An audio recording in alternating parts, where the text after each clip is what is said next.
to kick off episode 367 of the podcast devoted to the classic and sometimes not so classic genre cinema of yesteryear with the song Kougai-kaiju Hedoron Lives. It's from the band Robotron. There is a new album coming from them called Gorgonzolah's Revenge. They're a surf band based out of Brazil. They're awesome, and they sent me this sneak peek of this new album. Check it out. I hope you enjoy it. This is Monster Kid Radio, and I'm your writer, producer, host, Eric M. Cook. I want to welcome you to the show this week. I've got a doozy of an episode here. This was a long conversation that was just amazing, if not for the fact that I had things I had to do that day that demanded my attention, real life stuff. I could have sat there and chatted with Timothy Price and his sons for hours more about all things kaiju. It's not a kaiju movie we're talking about, though, this week. We're talking about the movie H-Man. It's by Toho, so it's got some kaiju cred, and it's an amazing film, and I had an amazing time talking with Timothy and his family about this film. Because this conversation went so long and is packed full of so much goodness, that's the bulk of the episode this time around. It runs nearly 2 hours. Now, we do play the Classic 5, and I was asked to play with them, so I got to play along, which was a lot of fun. We talk about H-Man, and then we sidetrack, because that's what happens when Monster Kids get to talking. We talk about Timothy Price's book, Big in Japan. Talk a little bit about his career as a musician. Talk about what being a monster kid, what being a kaiju kid has done for him, and what opportunities it's opened up in his life.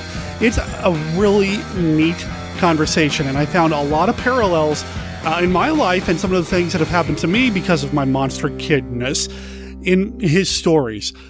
I want to thank him for taking the time to chat with me and for bringing his sons along. You're going to get to hear all of that. Plus, we have the next installment of Michael Dodd's Vault of Monster Collectibles and just a little teeny tiny segment on the 200 Years of Frankenstein. That's all coming up right after this.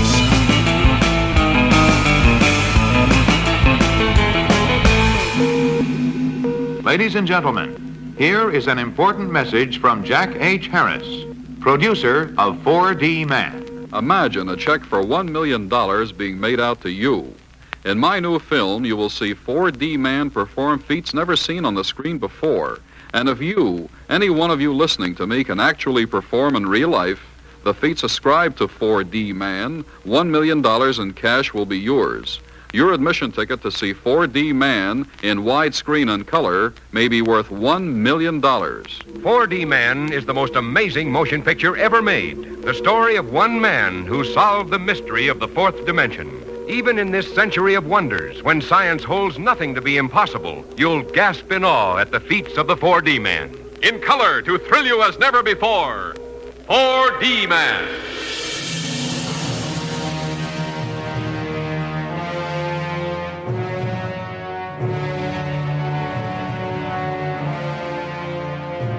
It's 1966. The space race is on. The Cold War is heating up, and giant monsters are destroying Japan. Dai-Kaiju Attack, the serialized giant monster story. Presented free every week on daikaijuattack.com and sdsullivan.com. Become a member of the Dai-Kaiju Attack group on Facebook. Join the action today. 2 giant monster films. The War of the Gargantuas and Monster Zero. See the 2 mighty Gargantuas battle to the death. And on the same program, Rodan and Godzilla join forces to destroy the deadly Monster Zero. The War of the Gargantuas and Monster Zero. Both in color, rated G, general audience, from United Productions of America, a subsidiary of DEI Industries. Hello, this is writer director Christopher R. Mim, the master of the Mimiverse. You're listening to Monster Kid Radio with Derek M. Cook, the greatest person I've ever met, sure. You can leave that out. This is Count Dracula, and I'm here to offer you a friendly warning. Derek and his guests often get excited, and occasionally this results in revealing key plot points of the movies they're discussing. You know how the children of the night, monster kids, can get sometimes.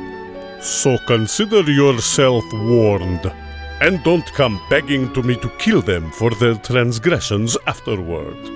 I have more pressing issues to take care of, like that pesky Van Helsing. Monster Kid Radio listeners, I have a new voice kind of sort of here on the show. You heard him once before, and we're going to talk a little bit about that. He's an author, he's a musician, he's a monster kid, he's a monster dad. I am joined this week by Timothy Price and his two sons, Jeffrey and Daniel. Welcome to the show, guys. Thanks, Derek. Yeah. Thanks for having us. Hi. Yo. This is going to be fun. This is a real treat. I have not had a family on the show all at the same time. This is going to be a lot of fun for me. I hope it's fun for you guys. This is great for me. I mean, we just love monster movies, and these poor kids. It's like I just make them watch so many monster movies, and I think Mom is the only one who suffers. Yeah. Between the 8mm monster movies, We've seen them all. Yeah, all the kaiju, and then the Svengoolie stuff, and the Universal, and just everything. It's like these guys are the next generation for this. And Daniel is 9, and Jeffrey's 14, and you go in their rooms, and they got their little kaiju collections, but they have their own thing on there. Like Daniel loves kaiju, but he also loves Power Rangers and Five Nights at Freddy's. He loves Five Nights at Freddy's. What else do you got? You have some Transformers. I have a Kong Skull Island poster. He has an authentic Kong of Skull Island poster. And nice. We do this thing in Minnesota. It's called the Minnesota Monster Kids Society. And we have a Facebook page. And, of course, anybody's welcome to join. But we do all of these events, where we do like 8mm showings. And we go see new monster movies. And he got the poster. It was just like when you were a kid. You go to the movie theater and you go, can I have that poster? And when I was a kid, I went and saw Seventh Voyage of Sinbad at a Saturday matinee. And I asked the manager, this is like 1976, 75, if I could have the movie poster. And he's like, yeah, kid, come back on Monday. And I came back on Monday and I got the poster. And it was the same thing. He got the Kong of Skull Island poster like that. We got it from one of the theaters. But we did this great Minnesota Monster Kid outing where we went and saw Guillermo del Toro exhibit. Yeah, that's Jeff. We saw the Guillermo del Toro exhibit. Then we went and saw Kong of Skull Island. Then from there, we all went to a pizza place and watched 8mm monster movies. Man, that's living the dream, man. Will you adopt me? I want to hang out and do that. Hey, man, we got an extra room. Come on, bring the fan. We got plenty of room. But Jeffrey, in the midst of his collection, he's got all his kaiju stuff, and they get all of my Fallout, of course. And but I also have a little mom in me because I am a biggest Star Trek fan in history. Yeah. There you go. He's a big Trek fan. Now, if I remember correctly, Trekkie is not the appropriate term. Trekkie is what people who are not Star Trek fans call people who are Star Trek fans. But if you're an actual Star Trek fan, I believe you are a Trekker. And if I'm wrong on that, I'm sure I'll hear about it. But yeah, you have that. And he's also a big James Bond fan. And he's also, Derek, which really brings a tear to my eye and probably bring one to yours too. He loves composers and he loves soundtrack music. Oh, yeah. Yeah. See, I thought I liked you guys already. Now I know. You guys are awesome. That's great. Oh, it's great. He listens to stuff and I'm like, what is that? Oh, well, it's this and that. Oh, well, I'm like, wow. So I'm pretty lucky. I've got two great boys. I'm a lucky dad. They make it a lot of fun. And I forgot to say that Rampage was a lot of fun. Oh, yeah, we went and saw Rampage yesterday. Yeah? It was awesome. The new Dwayne Johnson movie. And, The Rock. Yeah, if you haven't seen Rampage, it's a lot of fun. It really is. And, of course, it's based off the 1980s video game Rampage. And I play that all the time. I always had to be Lizzie because I love Godzilla. So, but yeah, we went and saw that movie yesterday. We drag them to the movie all the time, and we've got a drive-in in the neighborhood. And the best comedy old movie is the Marx Brothers. Yeah, Daniel loves the Marx Brothers too. So we're a big classic film family. There's no doubt about it. And we do. I guess for a lot of people, sort of like in the Monster Kid Chronicles, where a lot of people opt for the great outdoors. We opt for the theaters and and by movie theaters I mean not the theater. I'm talking theaters, Ray Harryhausen and classic theaters. Godzilla, Kaiju. Universal, and even the new stuff. We seem to like the new stuff. It's just all fun. Like the Pacific Rim movie. Yeah, we went and saw Pacific Rim 2 weeks ago. We really liked that. And we went and saw Ready Player One last week. And that was amazing. They thought it was terrible. Well, I don't think it was terrible. It's just, it was, I enjoyed it. I liked Pacific Rim, and I liked Mechagodzilla. I loved Mechagodzilla in there. That was great. And I loved that Iron Giant was in it too. But I don't want to blow it for people who haven't seen it, because half the fun of Ready Player One is it's a Monster Kid paradise. I mean, it had all of the nods and all of the pop culture references in that movie were actually all of my favorite things. And I don't want to blow it, because half of the fun of the movie, if you haven't seen it, is to see those pop up and go, oh my gosh, look, it's that guy. Right. Or that monster. Like that guy. That guy, like that guy right there. So, yeah, Derek, I don't know, man. I feel bad for these kids. I'm just ruining them. But that's why we take Taekwondo. That's awesome. I haven't seen Rampage. I haven't seen Ready Player One yet, but Have you seen Pacific Rim?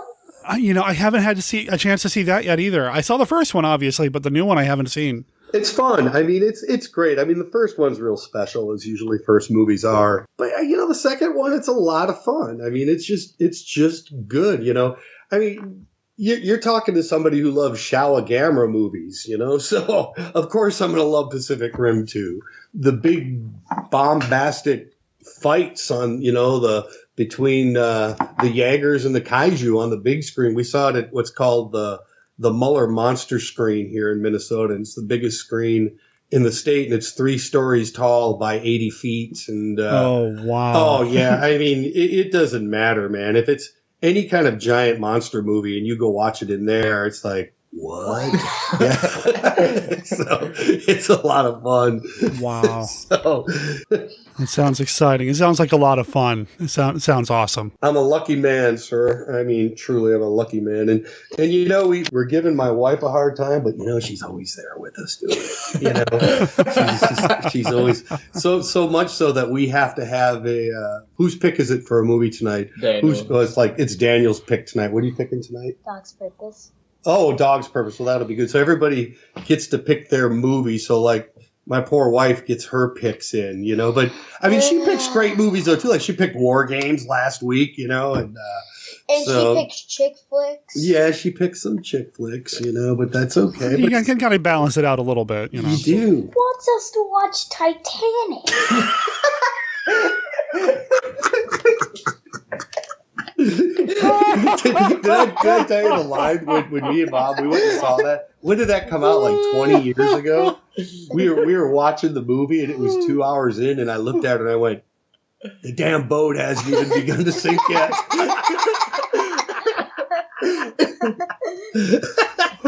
I think we just got out yesterday.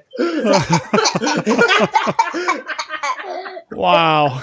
Well, we won't talk about Titanic here. We'll keep it on the monster point. Wow. That was awesome. Oh man. Well, I'm excited to talk to you guys about the H-Man, but before we do that, there's a couple things that I like to do here on the show to kind of introduce our listeners to our guests and that sort of thing. And I'd love to play this game with you guys. It's called the Classic Five, and what it is I've got a deck. Yeah, Tim knows what it is. I've heard it many times. We've heard it many times.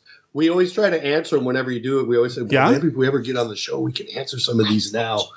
For listeners who don't know, the Classic Five is a game that we play here with our guests on Monster Kid Radio. I've got a deck of cards here with a bunch of this or that, yes or no style questions, all about monster movies. We're going to play the Classic Five here with Tim, Jeffrey, and Daniel. Are you guys ready to play the Classic Five? Yeah! We're ready. Right on. Now, I actually have some kaiju-specific cards. I'm going to dip into some of those cards here. Yeah! Okay. Card number 1, guys. for all three of you, what is your favorite Godzilla foe? Ooh. Do you want to go first? I gotta tell you, I think mine has got to be Destroyer. Yeah. Oh, okay. Cool. Yeah, that's a good one. That's a good one. Daniel? I want you to go next. You want me to go? Okay. I gotta think. You know, I've got two. I got to tell you. I love King Ghidorah.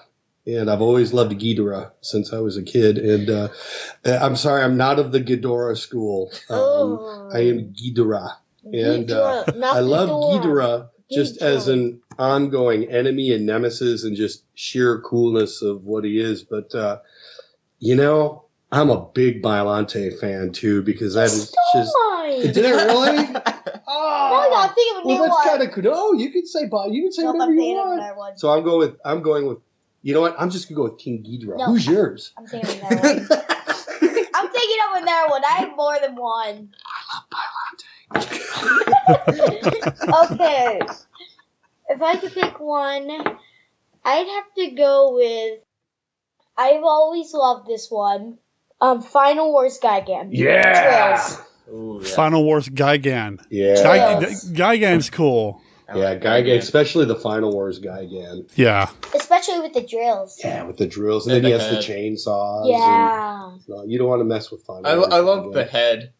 Yeah.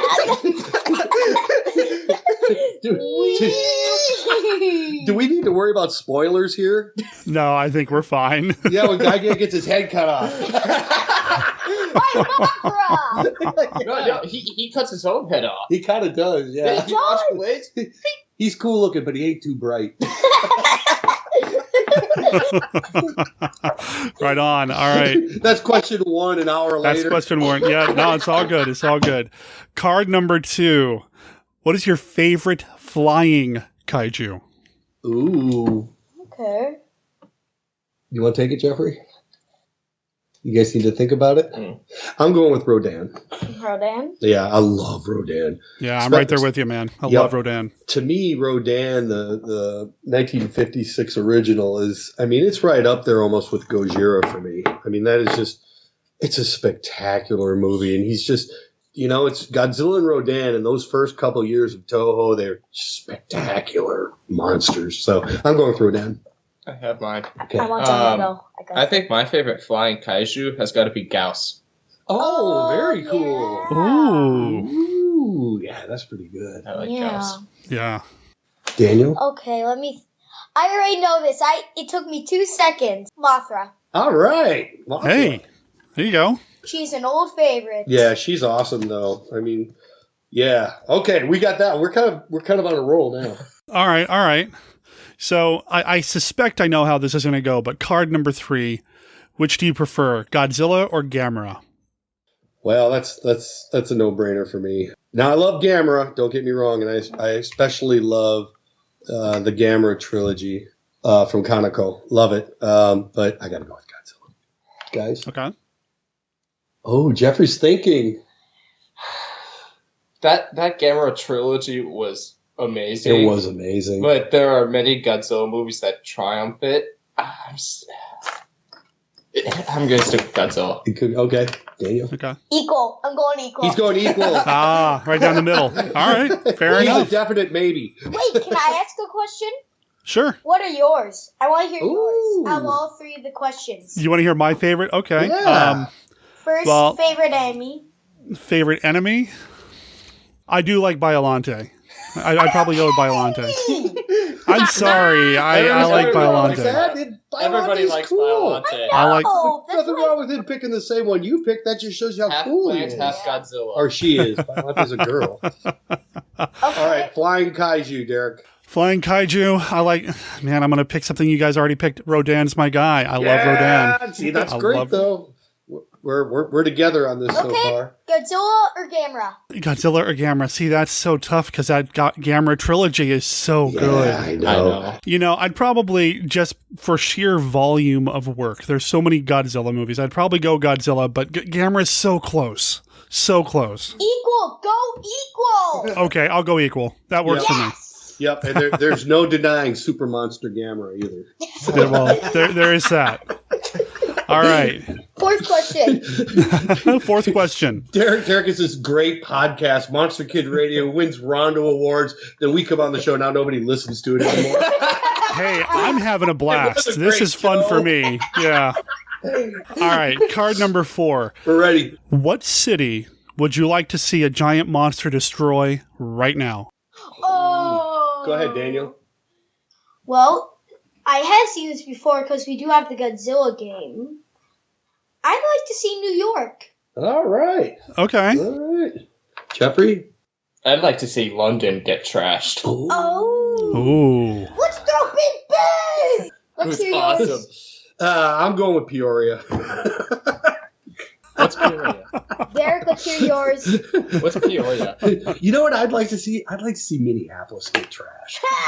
Take that, Minneapolis. Yeah, well, just because we live here and growing up here, Atlanta is such a close second. But, I love Atlanta and I lived there for 25 years. And I've got some wonderful friends there. That we'd like to see get trashed. Yeah. Some people, yeah. But I got to tell you, I'd like to see Atlanta, but more so I'd like to see Minneapolis get trashed. I think that would be awesome. So remember, we go past all these places. The poor boys, it's like a constant. Well, there's where I did that. When I was growing up, this is where I broke my foot and all this. And he actually said that once. just once. And so I show them all the landmarks that I'd have monsters in these stories that I wrote when I was a kid. All these, like the Black Dog Plant, and in Duluth, like the Radisson, where Godzilla came up out of the water from Lake Superior. And, that's my wife just put in hers. We're going to get off mine. So I'm Minneapolis. My wife wants to throw one in. Oh, okay. Las Vegas. Take that, Elvis Presley. Take that, Take Elvis. your heart out.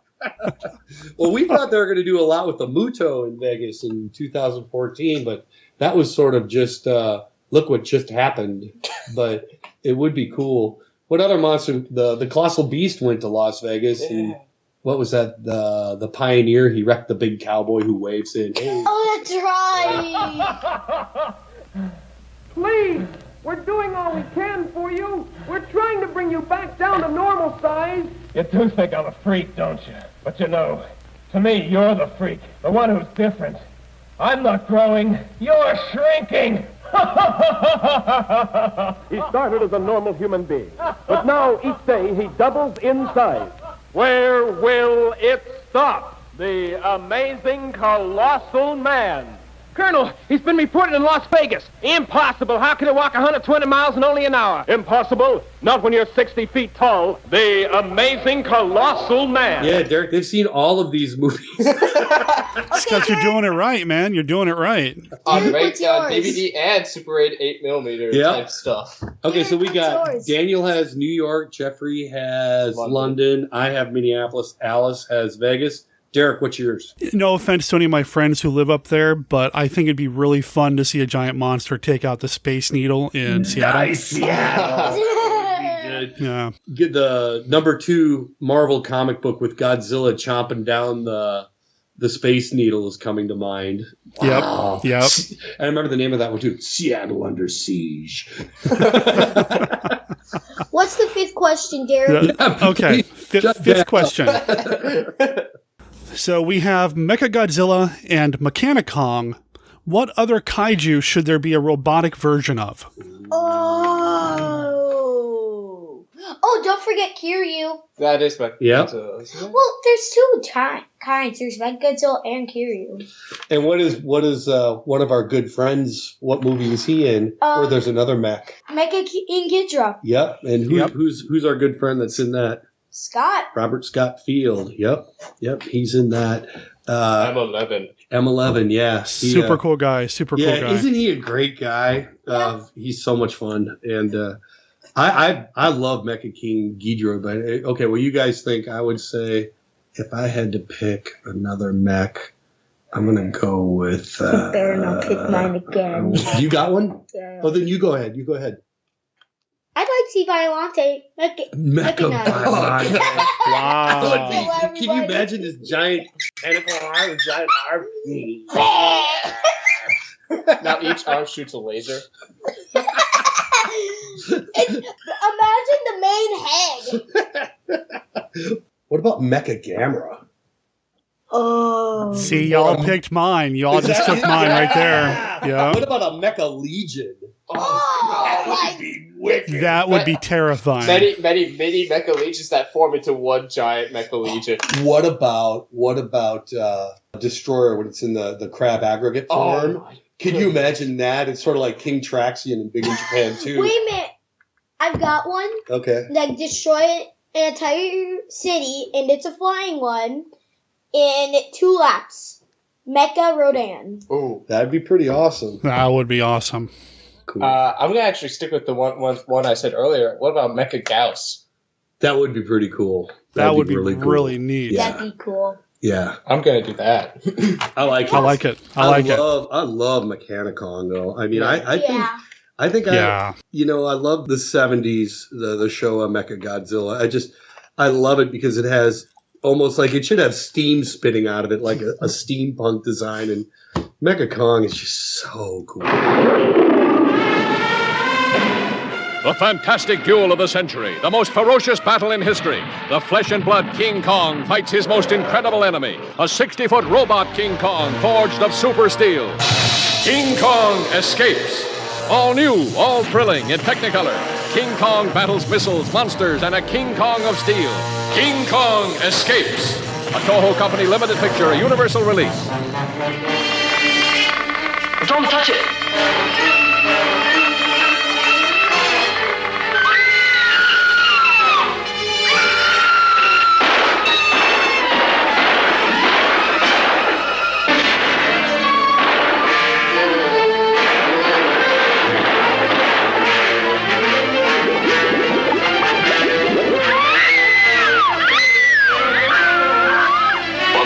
In spots of a great city to the last desperate refuge of millions underground, the incredible, monstrous H-Man strikes terror to every heart, disintegrates everyone it touches.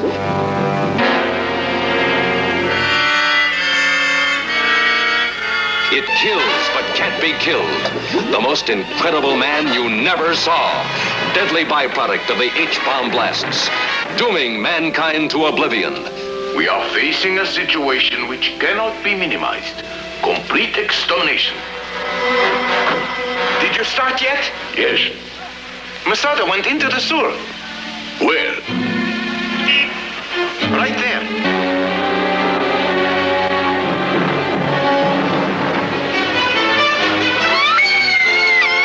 See a great city fight back. Commence operations. To stop the deadliest killer the world has yet encountered.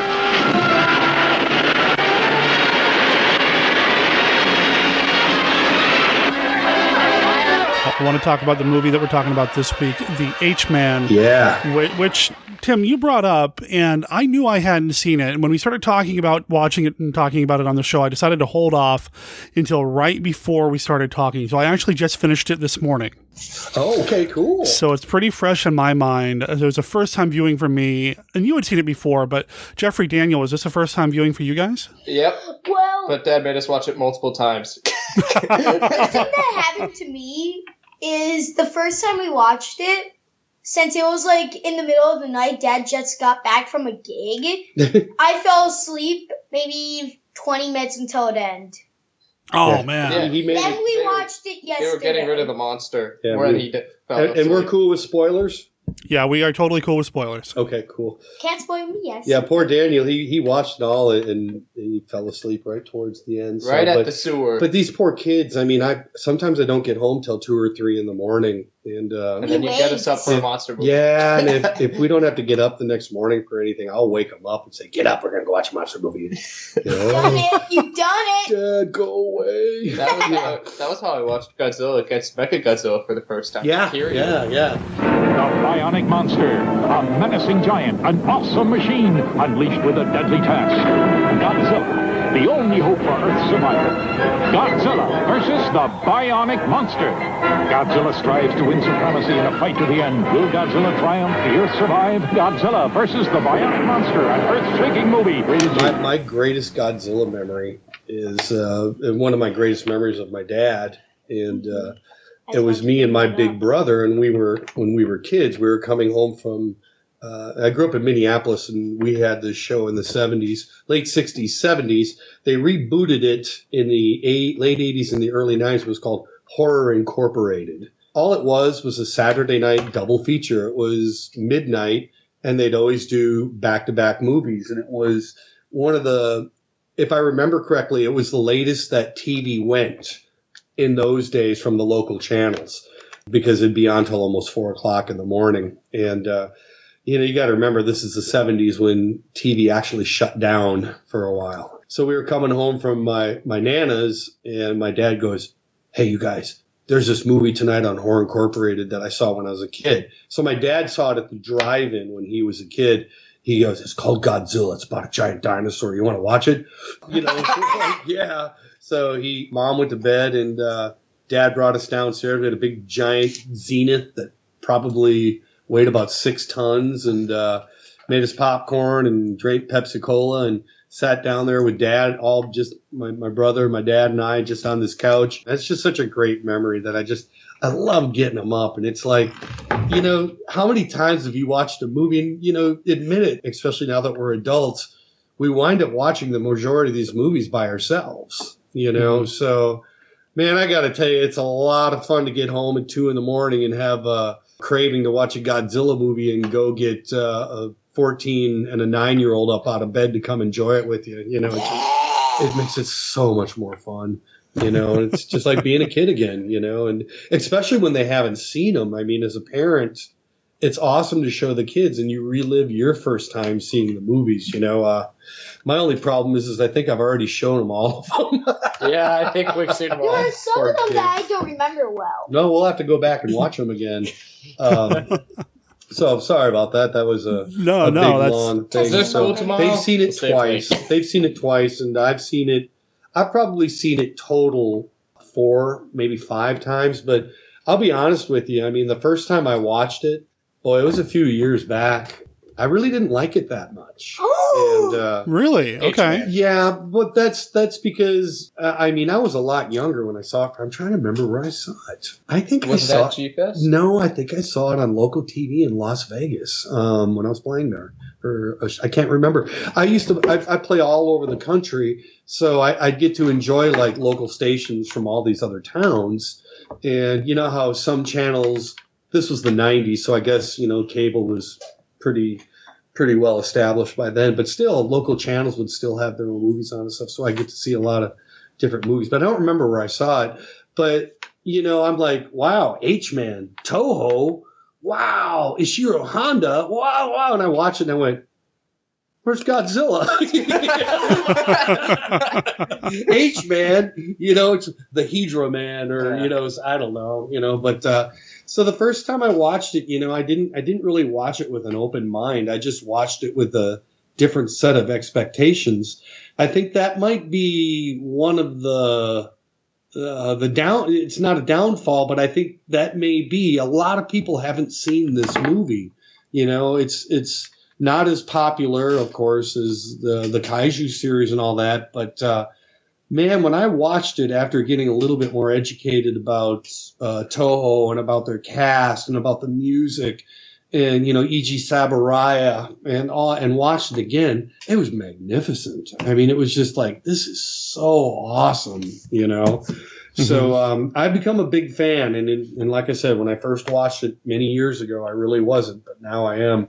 And I absolutely love it. I could see that when I first started watching it, I thought it did kind of start off a little slower than I thought it would. Just for the people that were involved with it, I expected something a little bit more, I don't know, I don't want to say upbeat because of what the movie's about, but just something a little bit more quicker paced.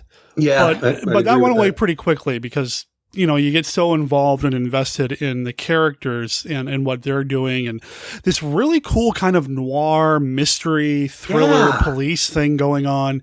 It's fascinating. I got to tell you, my favorite scene in this movie doesn't have anything to do with the H-Man or the monsters. I'm curious what it is, because it might be Daniel's favorite scene too. The cabaret scene. Oh yeah, yeah. When they're summoning Jazz Mothra. Yeah, basically.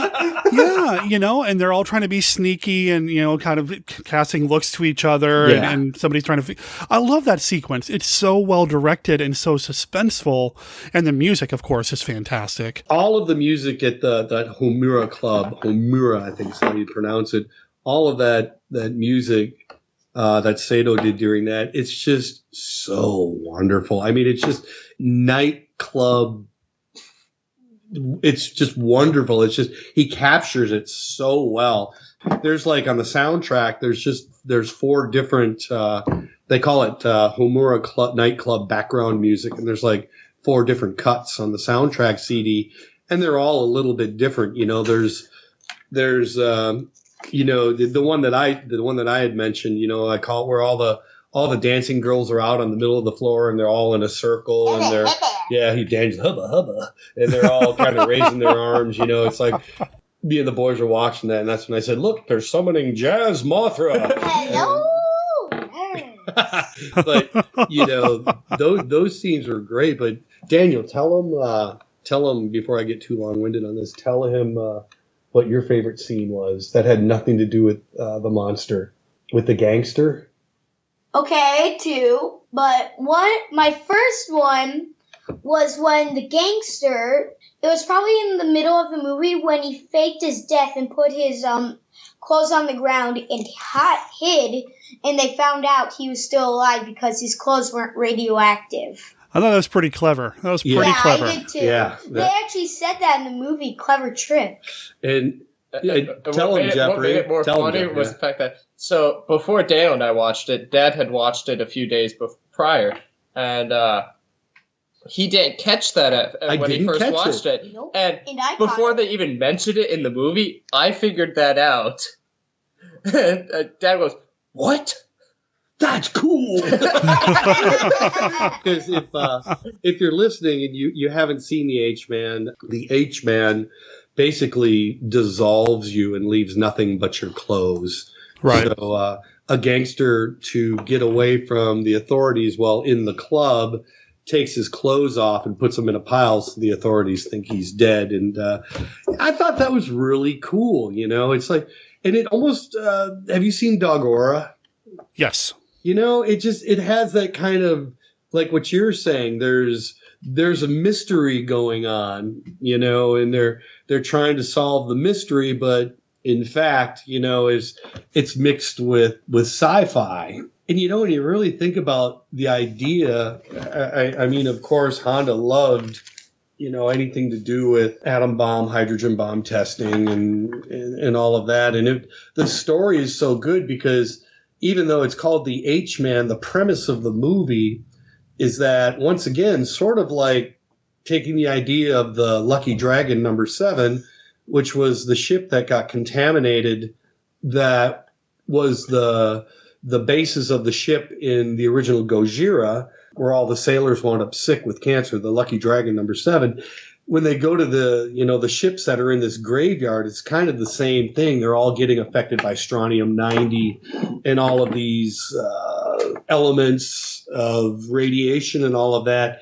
And instead of a giant monster forming, it's taking these people and these men and turning them into hydrogen men, H-men, you know, and if you really look, you really catch it at the end too, that's the whole thing. They're really worried about these H-men taking over, being man as we know it becomes extinct and moves over for the new breed of H-man. I think I got a little off track on that, but I think that's so cool. You know, just that part of the story. There's so many good elements to this story that I just really enjoyed, you know, and that was one of them. And once again, watching it a few years ago, you know, I don't know if I would have. It's like you said, Derek, you know, where you've got to sit down and then you've got to know what, you know, you've got to know what you're looking at and just kind of expect a fairly decent story. And that's what I got out of it, you know, and with my boys pointing some things out, that made it so much more enjoyable too. There's one scene where, and if one of you guys, when they're looking at the mugshots. Yeah. That's what I want to bring up. You want to bring that up? No, none of these guys. I don't have him anywhere. He's a that guy. The guy, I'll set it up. He's a that guy. And the only other movie that, if people know any of these, I've got a good grasp on most of the Toho that guys. But there's a few that I still don't know. And it's like, there's a lot of really dedicated people out there that have painstakingly found these actors and, even interviewed them, like Eric Hominick has interviewed so many of these wonderful Toho actors, and G-Fan has brought so many of these wonderful actors to G-Fest, and they're showing up at the cons and all that. But there's still a few that seem to kind of slip through the goal, and I'm sure some people may know this. I don't. So the only thing I can say is the only thing that I remember seeing this guy in was in Ghidorah, the three-headed monster. Ghidorah! The three-headed monster battles Godzilla, Mothra, and Rodan for the world. All new, all never to be forgotten. See Ghidorah, the three-headed monster. He was the king of the country where the princess came from, and where the gentleman goes back and he says, "The princess isn't dead. You need to go back and kill her." And he threatens his life. If she doesn't die, you will die. That's the only thing that I've ever seen that guy in that I recognized him. He's in one of the club scenes.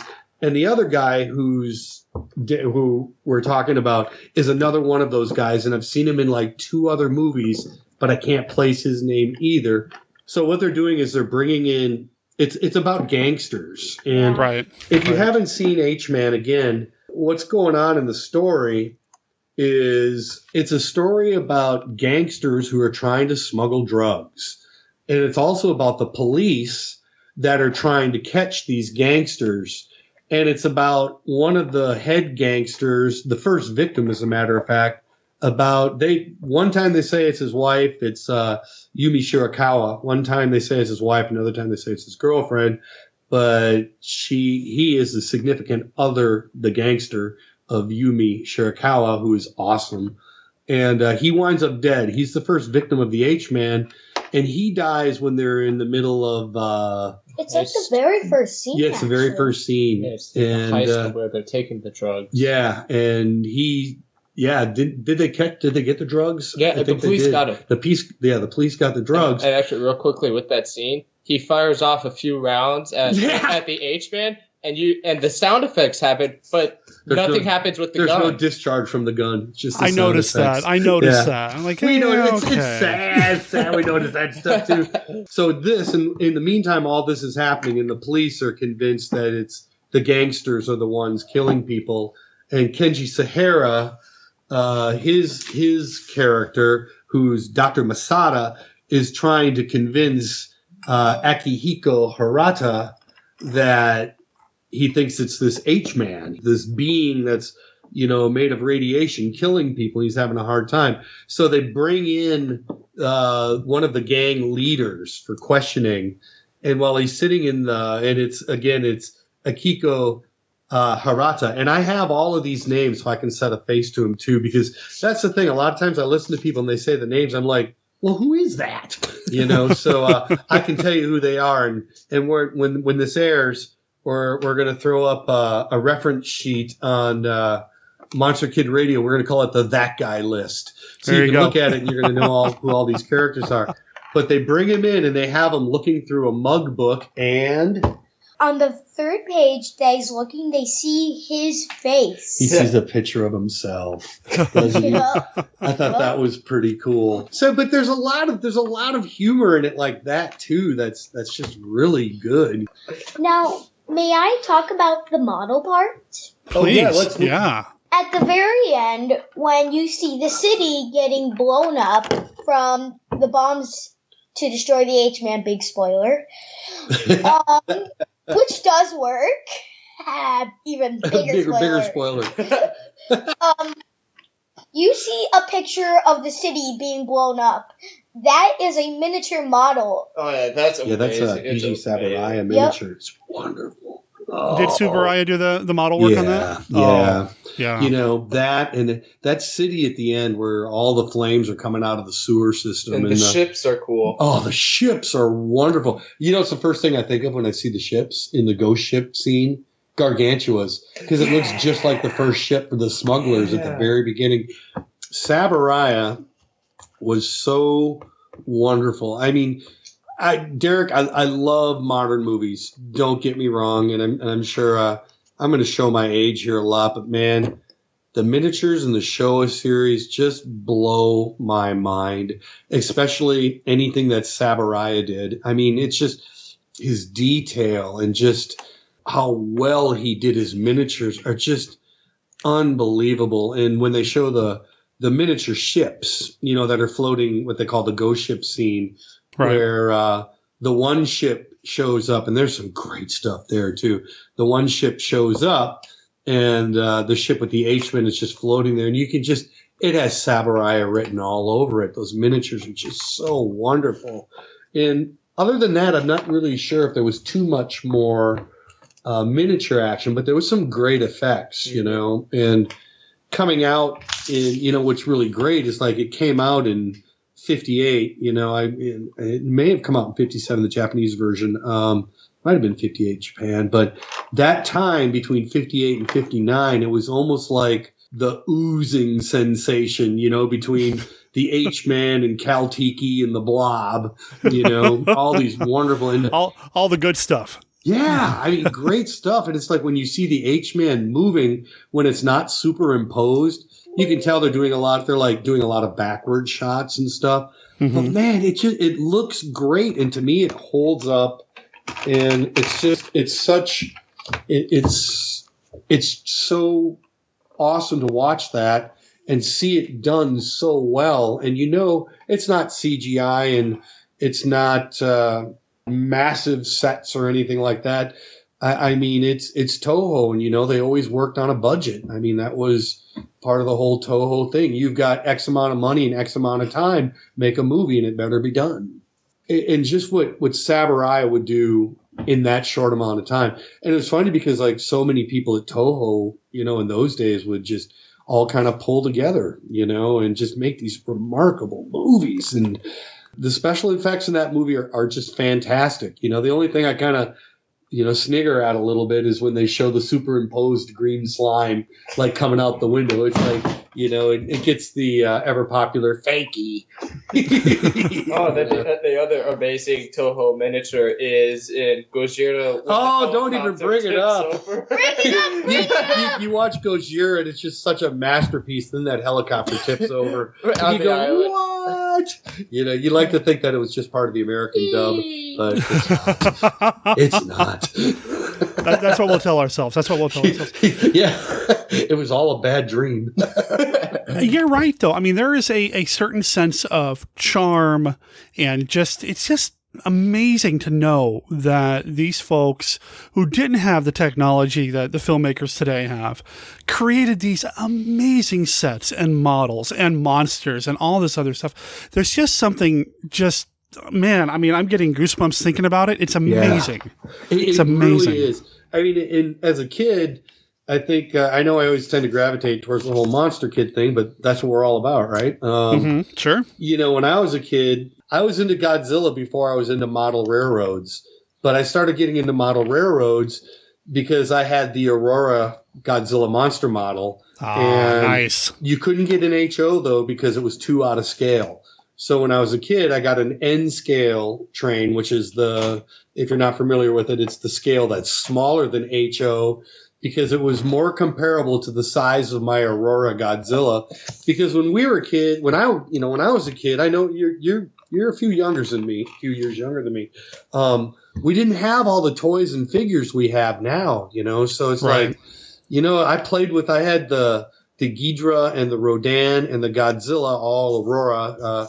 Godzilla was part of the original series with Kong and all those wonderful Universal monster models that came out. I had all of them, every single one of them. And then I had the Monster of the Movie series, Ghidra and Rodan, and every single one of them wound up being play figures. I played with every one of them.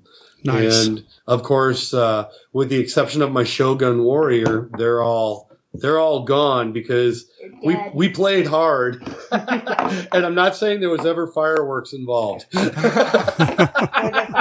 It never happened. I'd never take a firecracker and break it in two and put it in Godzilla's mouth and light it so it looked like he was blowing fire. I never did that. Never did that.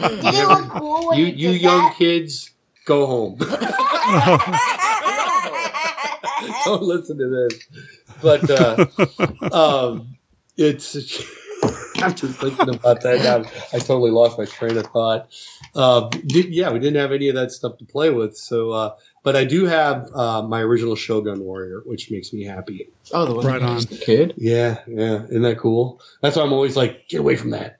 I didn't realize that was the one you had as a kid. Is that the one with the flying fist? The one with the flying fist that you always like to go. You bring your friends over and you go, look at this, and you hit the fist, and then all of a sudden there's like 6 kids around playing with it. The kids come over. Come see my dad's kaiju collection. Hey, they think it's cool, so you should be admired by that. I do, but it is. But it's all of those miniatures and just that, like what you're saying, that sense of awe. Mm-hmm. I mean, that is seeing that stuff on the big screen, and I bring this up in my stories a lot, and I've written a few articles for a couple magazines, and I always reminisce about the days of being able to see these classic movies at the theater, go to a matinee. I got to see Destroy All Monsters on the big screen, when I was a little kid. The following announcement is a special bulletin direct from American International. It may be too late. Our planet may be doomed. Armies have been alerted. The hotlines are in constant use. Civilization is in chaos. The monsters are in revolt. Now a direct report. This is J. Webb in New York. Godzilla is laying waste to the city. The citizens have never known such fear. At the same time, Rodan is attacking Moscow. The city is alert for military action. In London, Manda is spreading horror in its path. And in the Far East, Peking trembles under the wrath of Mothra. We must destroy all monsters. Yes, destroy all monsters, or our civilization will be destroyed. Destroy All Monsters is a motion picture. See for yourself. It really could happen. Destroy All Monsters in color from American International is rated G for general audiences. And you just see all those miniatures, and they're bigger than life, and they're miniatures, but they look so, they're so cool. It's like watching Thunderbirds or UFO or anything Jerry Anderson, they just look so great. And they're miniatures, so there's an aspect of knowing that it's a miniature that makes it cool because, then again, you go see Earthquake and the miniatures are so pristine and so precise. It's like CGI. It's like it's like what Ray Harryhausen would say, there's no room for imagination. It looks too perfect, and I'm definitely of the school of not too perfect because that's kind of how I am. Well, it gives it some more realism. Like you said, It's a little bit more real. Plus, it lets you kind of fill in the blanks with your imagination. And that's, that's one of the reasons why I love these movies so much. Like you said, I'm a little bit younger than you. I don't think that much, but I'm a little bit younger than you. But still. I'm 29. Oh, okay, cool. Yeah, me too. 52. Me too. Yeah, but we're the same age. But it's just I'm actually 44. So he's a young buck. I'm a young buck. Yeah, I was gonna say. Yeah, I don't think so. I think your kids have us beat, man. Yeah, they're. But you know what? They're gonna carry the torch. That's the whole plan. I know this is off subject a little bit, but I love going to G-Fest. I love going to here in Minneapolis.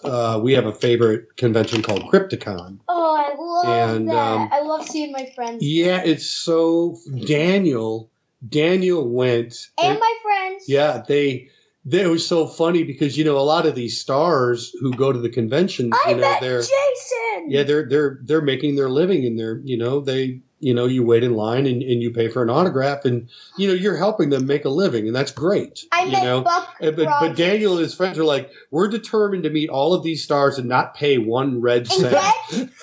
Wow! I got a picture with all the stars except for Buck Rogers. So who did you meet at Crypticon? You met Newt from Aliens. I met Newt from Alien. I met Jason. Jason the guy who played Jason Voorhees. I met the wrestler. Oh, you met the wrestler, yep. You met Christopher Mim. Who's he? He was the director, remember? He was the director, and you even recognized one of his movies that we saw. Yeah, and I got his autograph on that. Yeah, he's a great guy, isn't he? And I met a lot of Walking Dead guys. This guy, yeah, I met like 4 Walking Dead guys. And you met the Ice King from Walking Dead, who really loved you.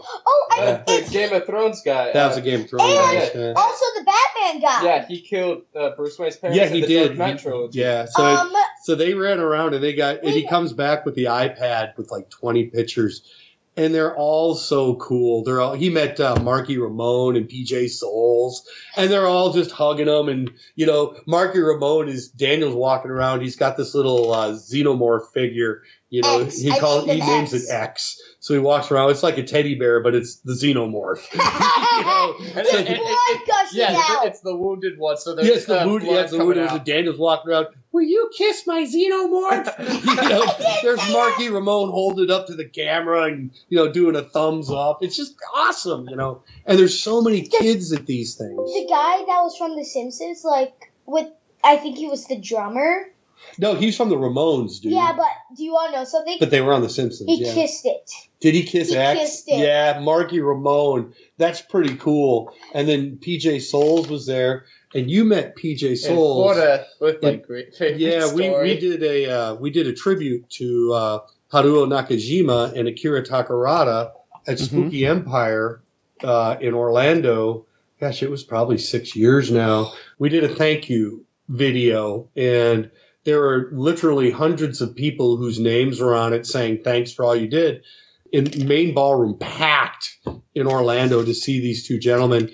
And while they were standing backstage waiting to come out, they showed the video. And we stood there, and Jeffrey and I, Daniel was too young, and we watched them just tear up watching this video. It was so awesome. And then we were back there with them. And then Jeffrey met PJ Souls, who was just a sweetheart. And tell him who you met at Crypticon, who just loves you to death. I met Unpo Koho, who was from the show Falling Skies. What a great guy. And then some of you might know him from Saw 3. He has the cassette tape or whatever. Yep. And then I also met Doug Jones. What a guy. Nice. Silver Surfer! Derek, he was so nice to Jeffrey. It was really neat because I've got to go to a lot of these conventions as an author. And what was really cool about Crypticon is what they do is their dealer's room, they set up everybody in there. So Gigi was right next to us. Yeah. Oh, my gosh. I remember her. From Farscape. Okay, yeah. Oh, she was so awesome. We had so much fun. I was her photographer. Jeffrey was her photographer, and there's this picture of him and Jeffrey and Gigi are wearing these space helmets and walking around. But they put you all in these rooms, so I'm just this little lowly author of Big in Japan, trying to hawk my wares. And there's Gigi Edgley next to me, and it's like she's got a line of 100 people, and I'm like just hoping for people to kind of fall over to my side, But then you walk down, there's Doug Jones down there, and there Umpo's over there. And the guy who played the android in Aliens. Lance Henriksen. Yeah. Oh, wow. He was there that year, too. They're all in this room, and it's like if you're in there before all the people come in, you just walk up and talk to him. And Jeffrey, how long did you talk to Doug? He just... I actually spent more time talking to Umpo. I knew you were with Umpo, too. I spent... What was awesome was Umpo and Doug were right next to each other. So I got to hang with both of them at once. And in the end, Umpo gave me a free picture and autographed it. Oh, that's and then Doug took some pictures with me. Yeah, you've got some great shots with him. And what does this have to do with the H-Men? It's cool. That's right. Isn't Umpo the Silver Surfer?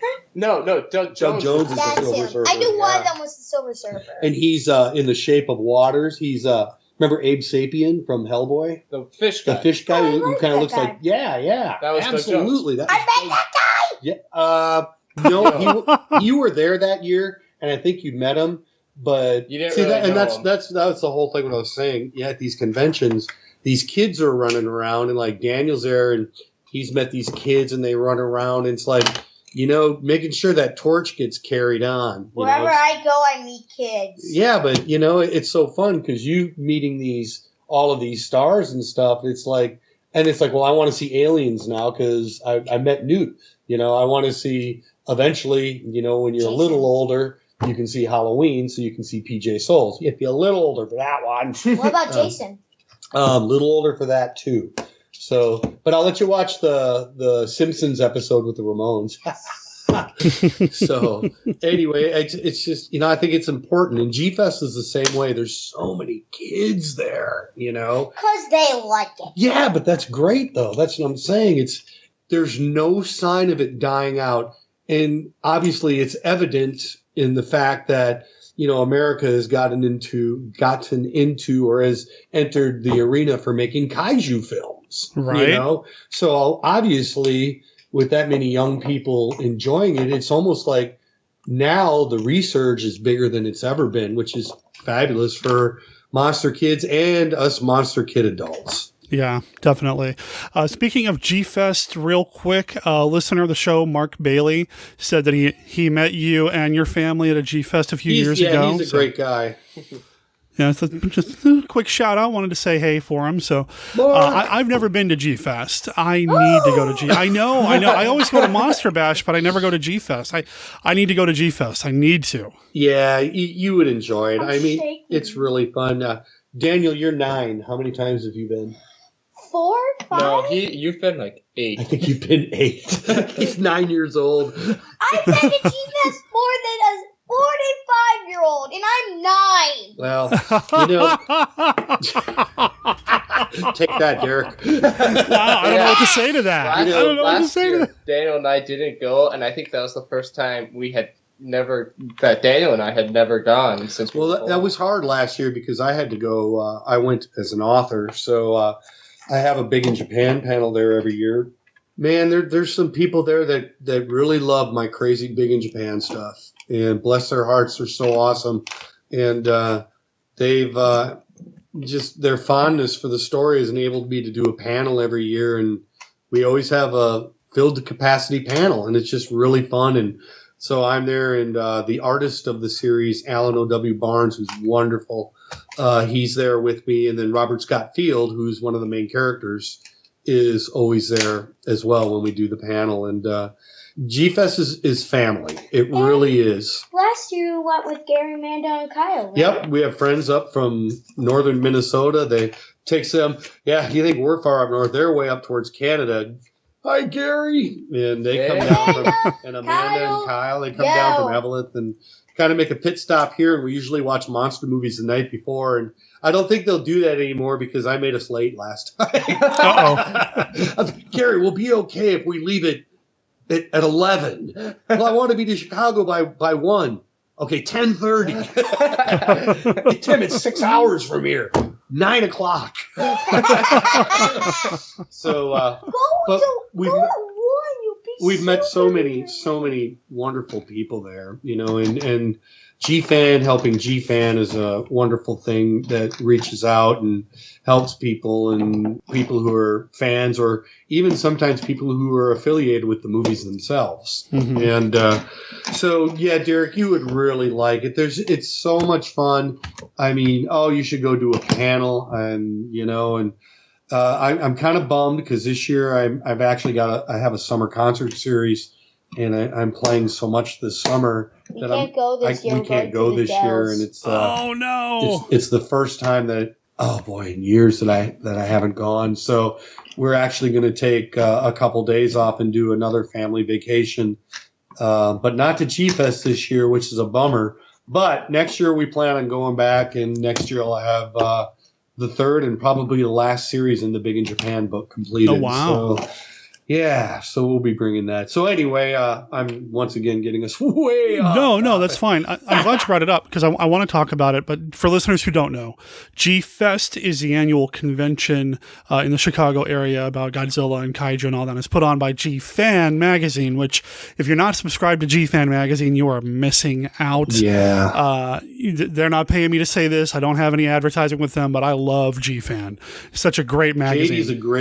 He's top notch, man. I mean, anybody who these guys really make they work hard. I mean, to make it legitimate, and there's a lot of guys that are just legitimate. I mean, Ed Godashevsky, he's wonderful. Sean Lincolnback, what a great guy. I got to know Sean pretty well when I lived in Atlanta. Man, I got to tell you, he's got it down when it comes to this stuff. It's just no nonsense kaiju. He knows what he's talking about. And everybody's approachable. That's the other thing. I've not met a kaiju fan who isn't approachable and wants to talk about this kind of stuff. Like you guys, we start talking about H-Man. Somehow we get to giant monsters, and then all bets are off. We're talking about what now? And it's great. I love it. We're talking about chloroseptic sore throat spray. I like cherry. I hate it all. But you nailed it on the head because you'd think guys like that, they have their act together. They know what they're talking about, and they've done so much for the fandom. And in the same breath, you can say that they're some of the nicest guys I've ever met in my life. Yeah, definitely. Our August Fragone, another guy who he's awesome. And he gets to do hosting, I guess, basically of the Ultraman stuff on Shout Factory TV. And that's amazing. But he'll also take time out of his day to just chat you up on Facebook if you have a question or whatever. Yeah. It's awesome. Yeah. I need to get him on the show. Yeah. I mean, he knows his stuff, man, and you know your stuff, and you can tell. Okay, man, but these guys are the real deal, man. I mean, mine is the stuff that I know. It's in my bones because I grew up with it, and I grew up like all of us. I'm not gonna say most of us because we all grew up watching this stuff. And one thing that I do at a bunch of conventions, like I do it at Crypticon, I did it at Spooky Empire. I've done it at G-Fest a few years. Is I have almost 500 8mm Super 8 films. And I would say 499 of them are all horror. Actually, they're all, they're horror, they're sci-fi, and all of that. So, when I was a kid, again, we had three ways of seeing movies. It was either your local television station or the theater, go to the movie theater for something that's coming out, or, drive-in too, or a matinee where you get to see all the classic stuff, but man, if it was 1975 and you had a craving for Godzilla, man, if it wasn't on TV or in the movie theater, you had no choice but to buy an 8mm movie digest, because that's the only place you would see it. And that's why the magazines just flourished back then. Because you didn't have DVDs, you didn't have TiVo, you didn't have DVRs, Blu-rays, you and I and my boys right now could probably walk 10 feet and virtually watch almost any movie we'd ever want to see right now. Yeah. And it wasn't like that then.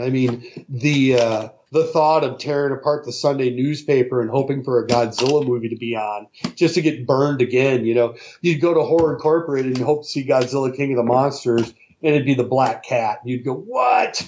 And not that that's not a great movie. It was usually I was going to say, hold on a minute. Black Cat's a good film.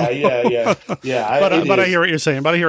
Yeah. You totally. I probably should use like the Wasp one, which is a great movie. I love all these movies. Like there's nothing I can use.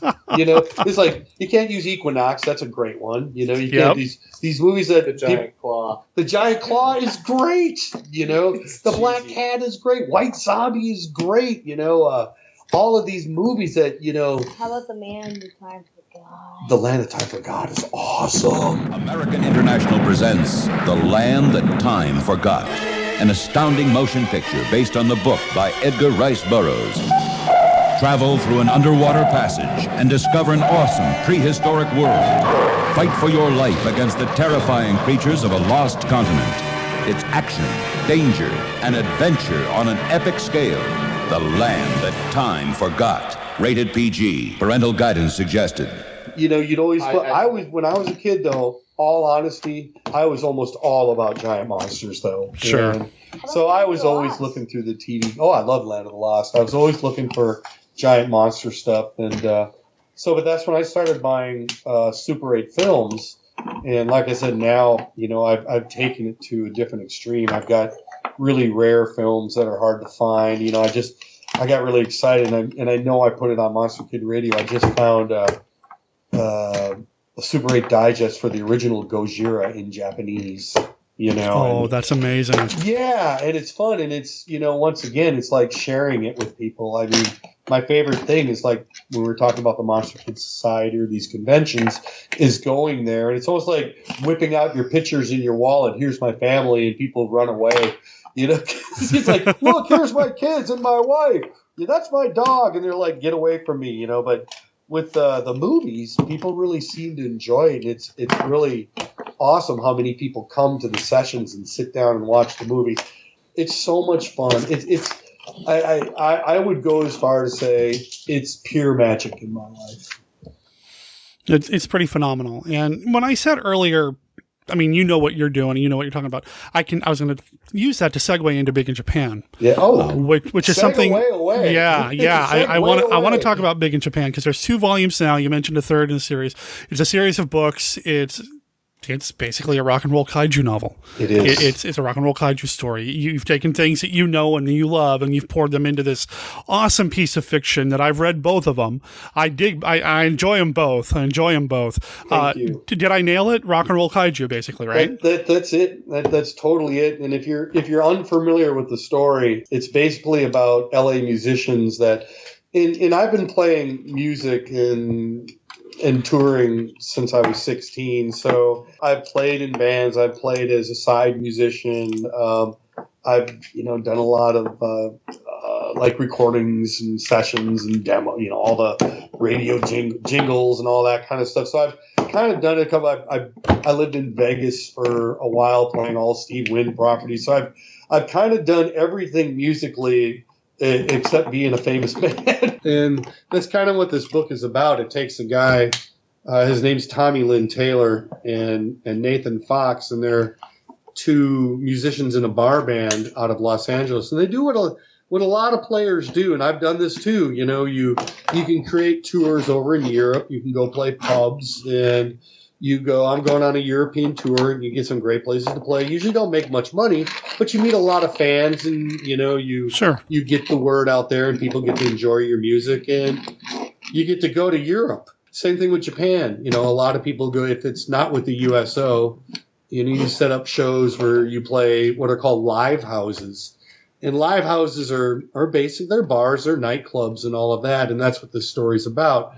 And these 2 guys go there in a last-ditch effort to save their band, and they get caught in between a fight between a daikaiju and a robot, and that segues into the whole thing where they're drafted by this super secret government agency that is called the EIO, and there's a lot of EIEIO jokes and all that kind of stuff, and they're offered fame and fortune because they never found it. And it's like, I know there's a lot of musicians are horror monster fans.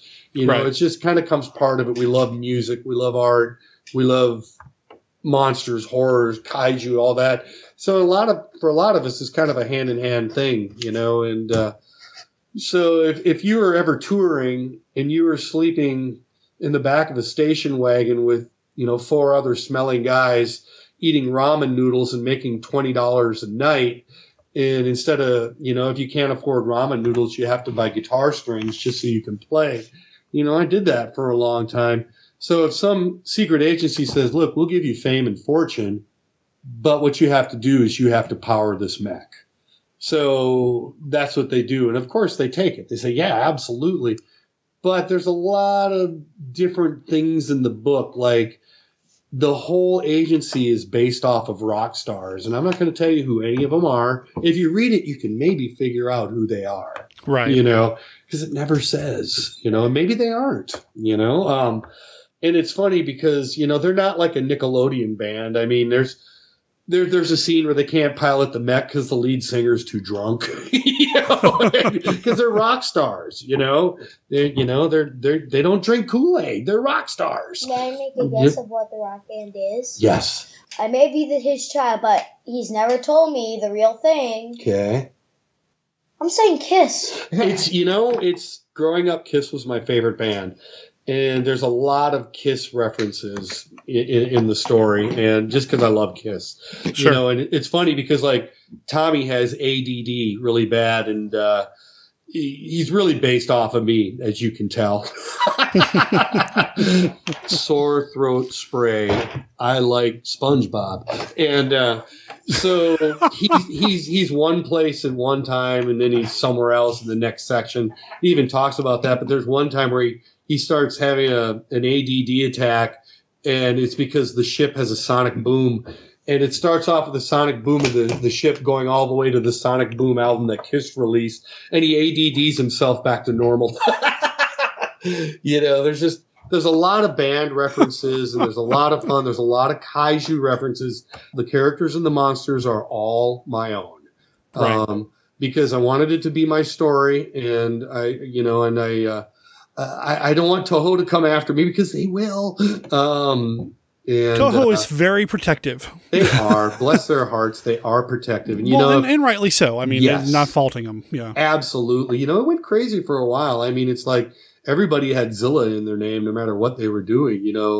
Burgerzilla, Phonezilla, Carzilla, Car Washzilla, but the stories they're fairly lighthearted, but there's always an underlining story, as the hero journey embarks, but I try to keep it fun, but there's some stuff that's really near and dear to me in the story, and in both books. And in the first book, Tommy's the protagonist, and in the second book, Nathan's the protagonist. But both Tommy and Nathan are based off of my life at different points of my life.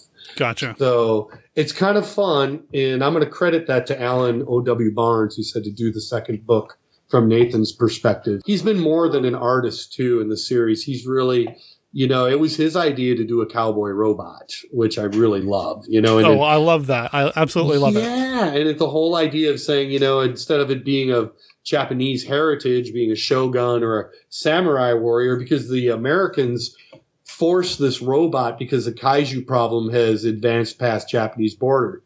And now there's trouble on U.S. soil. So the Americans, the Yanks, forced them to take this robot that they made in accordance to their heritage, which is a giant cowboy. That was Alan's idea. Mine was my idea to call him the Duke. And but it's a lot of fun. But the stories are good, and Tommy's hero journey is really good. And the whole thing about the book that really made me happy was, when I grew up, I was a kid who was huge. I was a short kid with a bowl cut, weighed about 150 pounds, and they call me cage ball in school. And if you're not familiar with a cage ball, some schools call them earth balls. They're like a ball that's like 6 feet in diameter. And so I was an uber geek, and then there came a point in my life to try to get some confidence and to try to be cool. I want to play guitar, man. And I've been fairly successful as a musician. I've made a living off it since I was 16 years old, which is good to make a living, But the whole thing about when you grow up like that, and we're different, us monster guys, we're different, we're deep, thoughtful, wonderful human beings, and we've got our own way of thinking. And when I was a kid growing up, a lot of people didn't like the way I thought. So being a little monster nerd, being 150 pounds, I'd wear shirts that were too tight. My big belly'd be hanging out, and there'd be King Kong on the shirt, I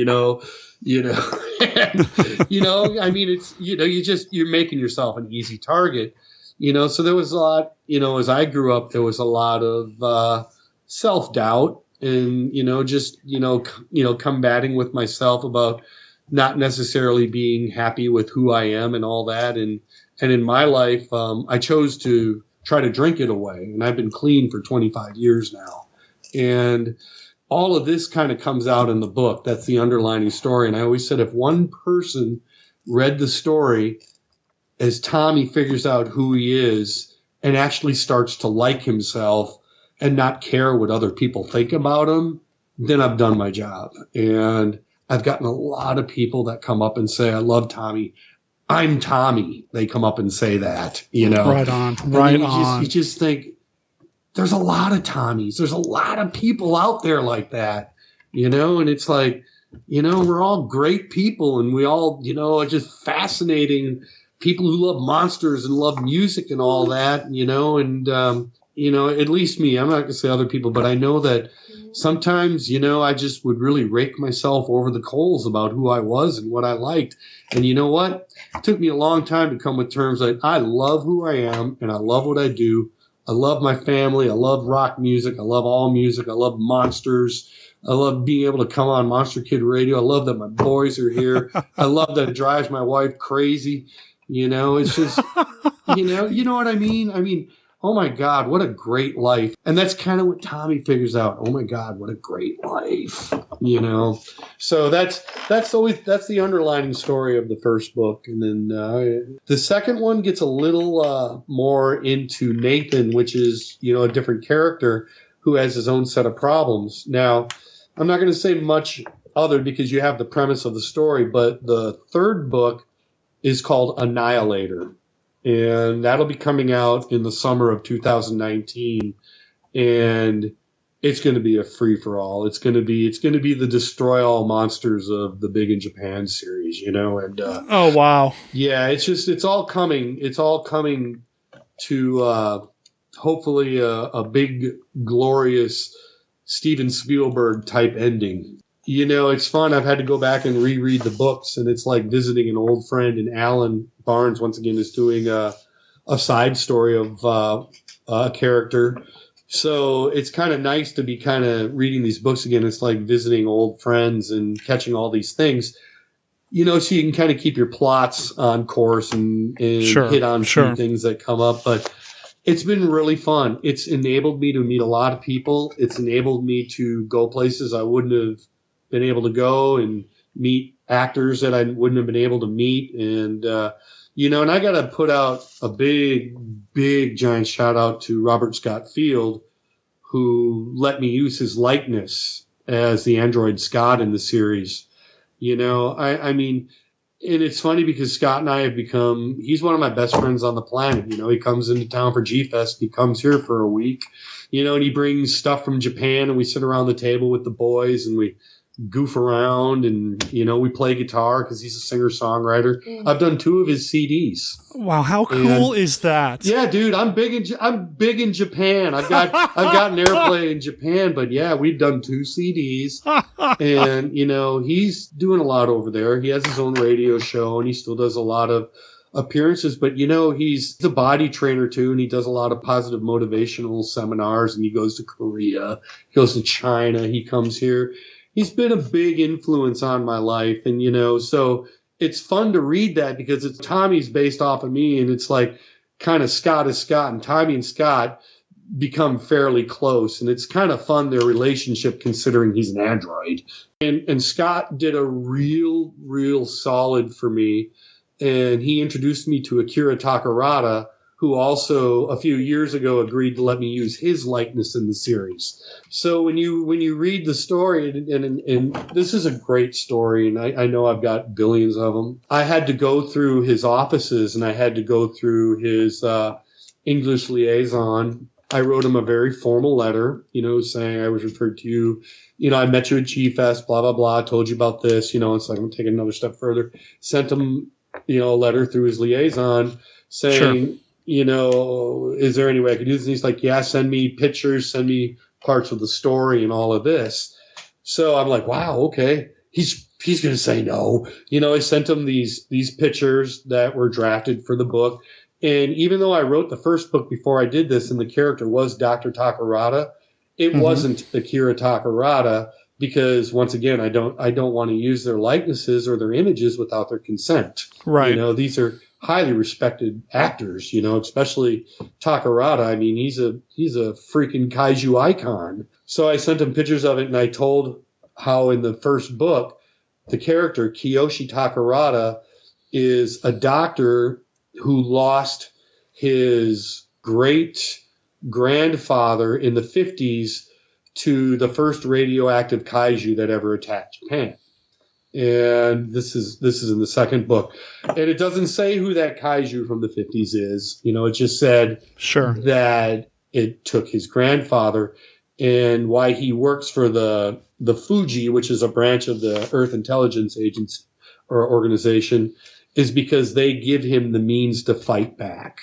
And, the only way you can fight kaiju is to be brilliant and use your brain or create monsters, create mechs, use other means. Create the Duke. Yeah, the Duke and all that. And I sent him all of this stuff. And about a month later, I got an email saying he's agreed to use it. And there was a side note saying, I think he's agreed to do this because his father's name was Kiyoshi Takarada. And I had no idea. I had no idea. So the character was named after his father before I even knew. Even though Takarada, when I think about Takarada, of course I'm thinking about Akira Takarada, but I never used their image or likeness. So in the first book, there's nothing there. The character is just Dr. Takarada, Dr. Kiyoshi Takarada. But after that, so in the second book, you read the image. He's on the cover, and you see his face on there. So, and Scott made all of that happen. So I've gotten to work. I've gotten to work with some really awesome guys. I'll tell you the story that's really funny is his English is okay, Takarada, and I had talked to him and set it up. And when we did the video for him and Nakajima down at Spooky Empire in Orlando, Jeffrey and I went, and I had a big in Japan poster that was made by the wonderful Jazz Ingram, and he did the artwork for the audiobook and my audio CD, the purple CD. So he did a couple full-size posters for me. And the Takarada that I use is the 60s era. So you think of Akira Takarada from Monster Zero or King Kong Escapes, Latitude Zero. And so I bring it up to Takarada because I want him to sign it. And he's looking at it, and he looks up and he points at it. He goes, "That's me." And I'm standing there, and I'm like, "Yeah." I'm going, Bigu, Nippon, Takarada, Kaiju. He's looking at me, and he just points at himself and goes, "That's me," and I'm going, "Oh, shoot," and then I'm going, "Bigu Japan," and he goes, and I pointed at him and I went, "Kiyoshi Takarada," and he went, "Oh, big in Japan, Kiyoshi Takarada," and I went, "Oh God, thank God." After all the books came out and the posters came out, I'm like, he's not gonna remember. So it's like I was like, what, 49 when that happened. Now I'm like 65. Aged that much, but just wonderful people, just wonderful people, and everybody at G-Fan and G-Fest, are so supportive of it, just great people, Thank you for asking me about it. It's something that's very near and dear to me, and it's opened some doors. It's enabled me to write a couple articles for Mad Scientist magazine, and another great magazine. I know, and I got to have a story in the book that Mark Maddox did the wonderful Rodan cover for. So there's a great story, a great cover with my story in there about collecting Super 8mm monster movies, and then in the next episode with another cover that Mark Maddox did with the Cylons, it was Zygons. Zygons are on it from Doctor Who.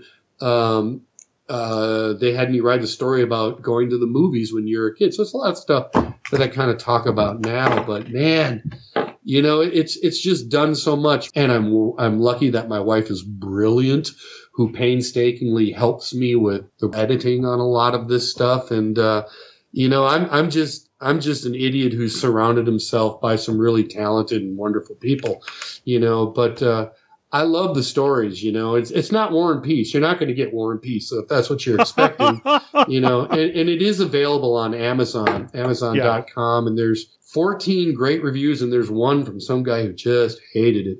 So, and of course, that's the one I always think about. Sure, no, we don't need to go there. Everybody's entitled to their opinion. That's what's awesome about it. Even if they're wrong. Well, thank you for that. But it's all part of it, and it's actually more real when you have people that are buying it and you break out of your warm audience, and because that means people are actually buying it for what it is, and they're not buying it just because they know who you are, on a friend basis. I've sold a lot of CDs to friends and family. It's like selling Kirby vacuums. But when people start reading your stuff and you have no idea who they are, ex-girlfriend, and they absolutely hate it,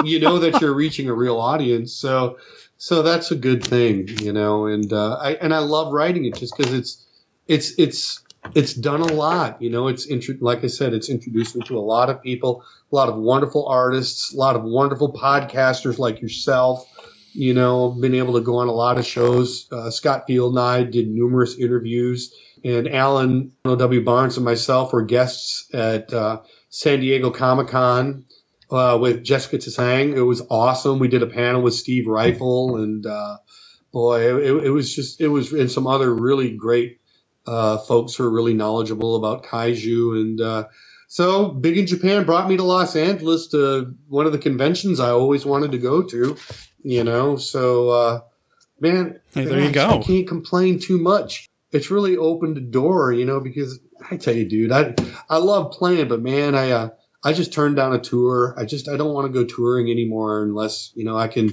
bring the boys and my wife along. I'd rather go to conventions and stuff and, where they're having a blast and we're all kind of hanging out as a family. I'm at that point in my life. I want to play music and I want to write monster stories and watch monster movies and hang out with my wife and kids. It's just kind of where it's at. Nothing wrong with that at all, man. No, sir. And good friends too. I don't want to forget about that. And I've made some really grand ones. I am truly one of the luckiest guys on the planet. So we've talked about Big in Japan. We should probably talk about the H-Man. Yeah, well, I was going to say... You're going to have to do some fancy editing. Hey, you know what? It's okay. This is what happens, though. When monster kids start talking, this is what happens. We just go all over the place. What about this thing? Remember that movie? And then that happened in this movie? We touched on some things about the H-Man.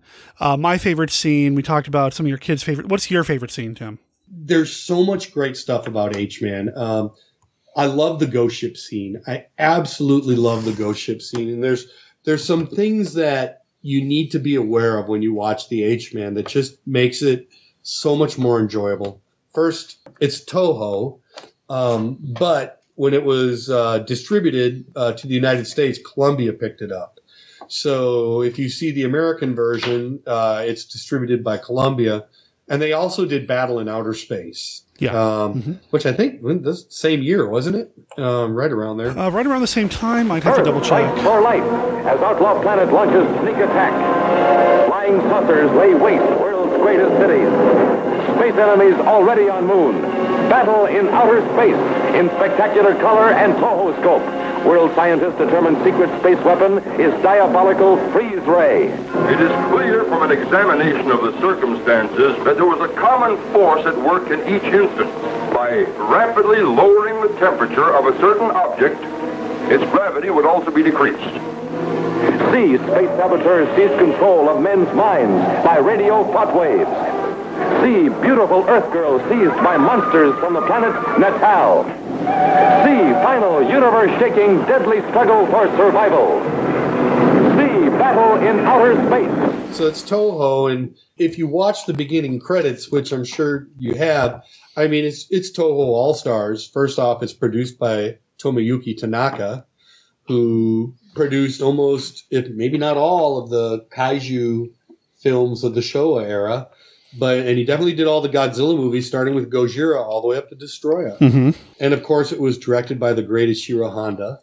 Oh, my gosh. What do you say about him? I mean, that's going to lead me down the whole Akira Kurosawa road. And then the special effects, Eiji Saburaya. And one of our favorite topics, Derek and I's, is the music was Masudo Sato. Oh, the music is so good. There is something about the music. I love it. Right? There's something about the music from these Japanese monster movies. I mean, they have such a distinct identity. They immediately take you there, and they're magical. It's totally different than anything that was happening in the West. And you can't say he's better or worse than a Fukube, who I love Akira Fukube. I mean, that's like, you're driving down the road listening to the Eagles and singing along. I'm driving down the road going da da da da da da da, tilting my head like Wayne's World, Bohemian Rhapsody. I love them. And one of the greatest things one of my greatest kaiju memories, another one from G-Fest, was when John DeSantis, he conducted, and Chris Olio helped put the whole thing together. And I know there were some other people involved, and forgive me if I don't mention them by name, but John conducted it, and they did. Yes. To see that stuff performed live, John did such a fabulous job, and it was all a Fukube music. They did one the next year called Symphonic Fury, which was really good too, but it branched off from a Fukube into some other wonderful Japanese composers. Yeah. But this was so special to see this and to hear that stuff live, and to hear those parts that are just in your bones that you grew up with. He had 4 upright basses up there. Whoa, whoa, whoa, whoa. I mean, it rattled. It's like Monster Zero. It'll rattle your teeth, man. It was so awesome. It was just powerful. Albums are great, but it's almost like when you go see a band live, you may or may not like a song that they do.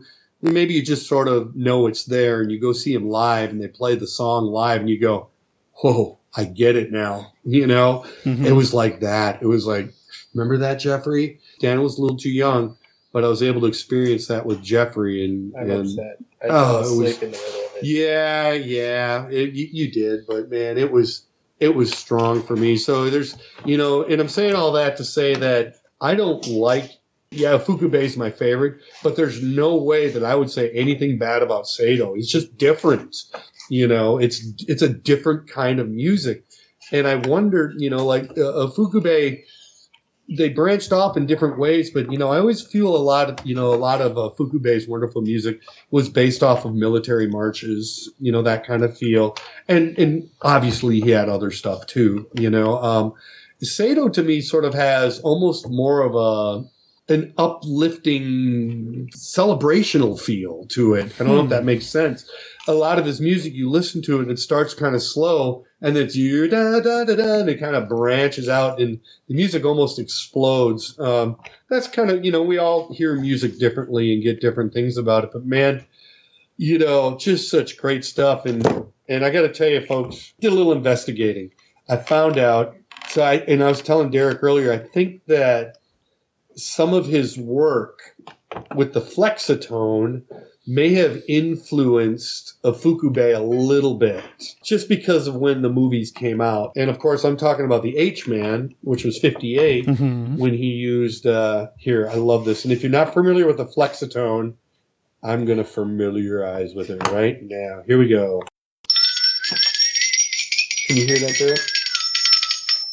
Okay, in the movies, Sato uses that quite often.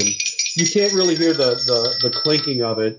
You just hear more of the rise in pitch. It almost has a saw-like quality, if you've ever heard a saw being played with a violin bow. Ooh, very theremin-esque. But then if you listen to like that, and then you listen to, and once again, this, this is no basis in fact.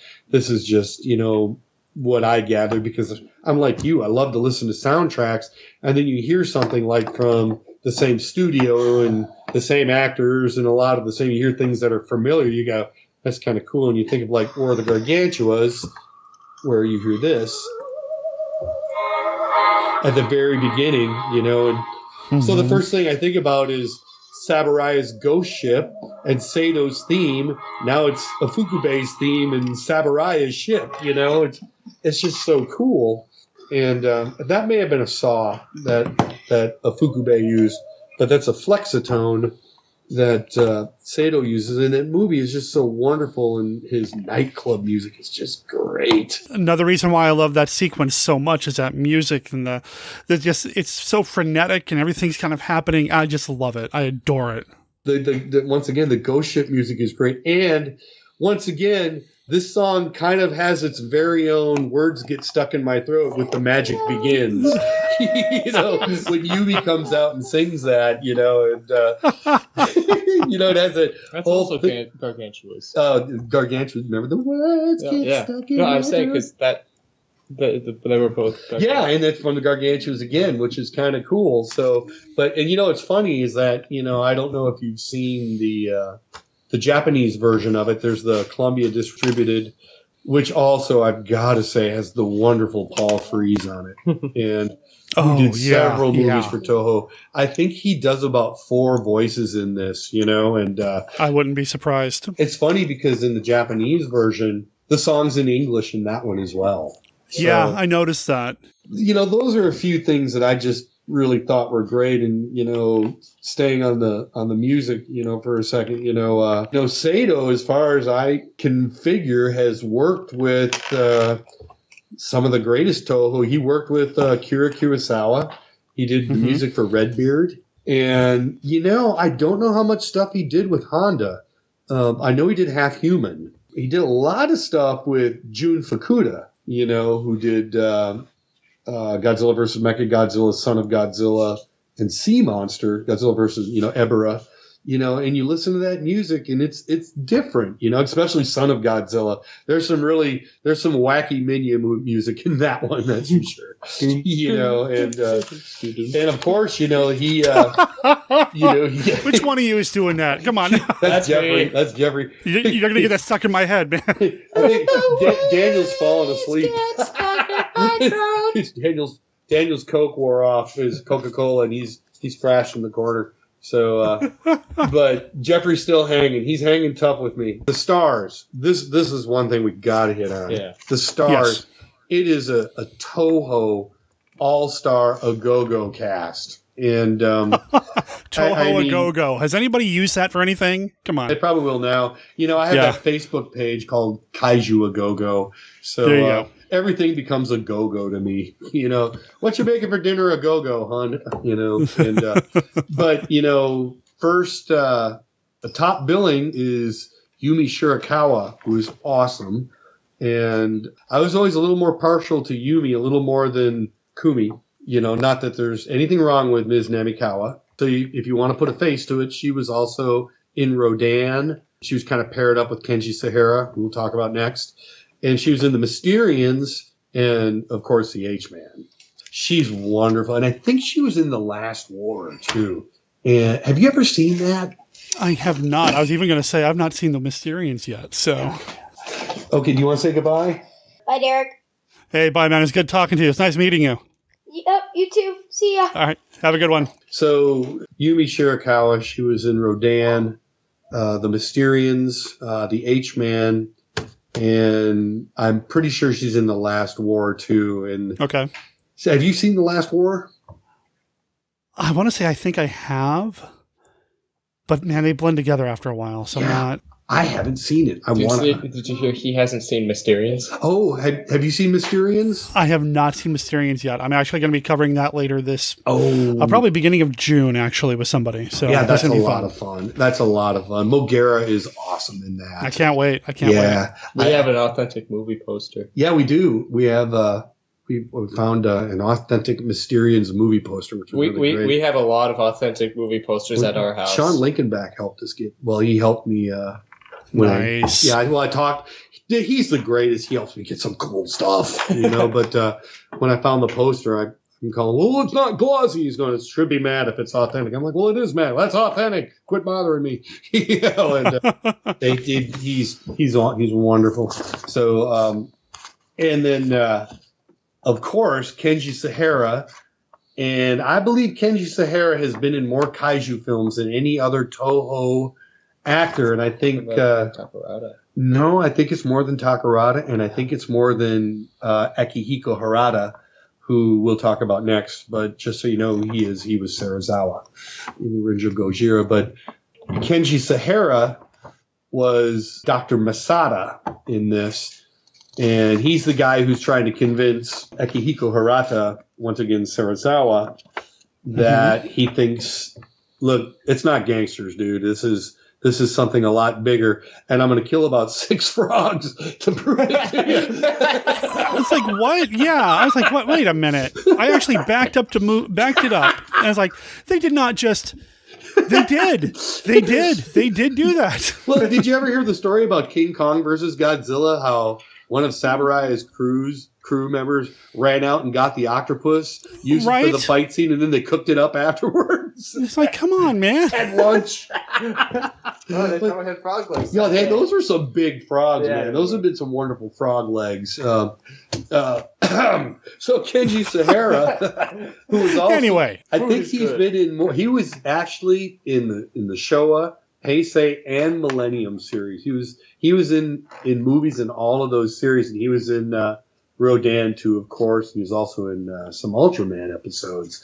So he's great. He was Ichiro's dad too in Godzilla's Revenge. Hey, Dad! Ichiro! Yeah. So and I'm pretty sure it's Akihiko. I think that's how you pronounce it. Or Akihiko Hirata, once again, who's Serizawa. And Derek, you two, forgive me if I'm pronouncing any of these wrong. But hey, have you heard previous episodes of this show? I get all the international names wrong. Yeah, so...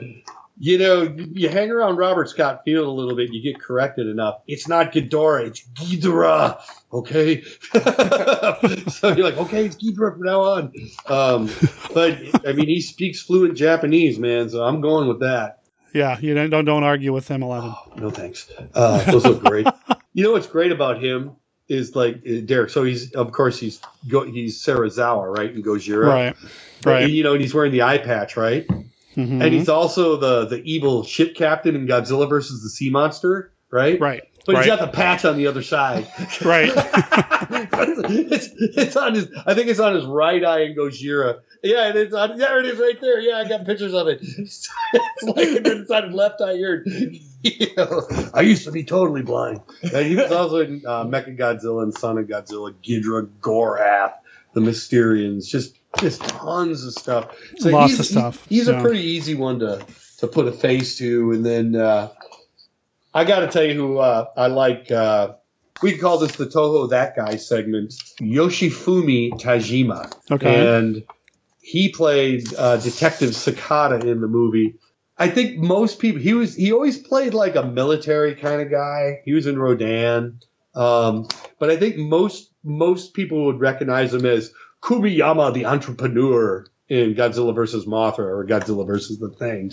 He's the guy who blows cigarette smoke and works with Kenji Sahara. He's also in the H-Man. When he gets it by the H, big spoiler, it's wonderful to see that guy melt. I mean, it's the H-Man. Yeah. H-Man just gobbles. Yeah, he comes at it. Was it his fist? He was holding his gun. He's gonna pistol whip him. Pistol slap with him. And it's like, nope.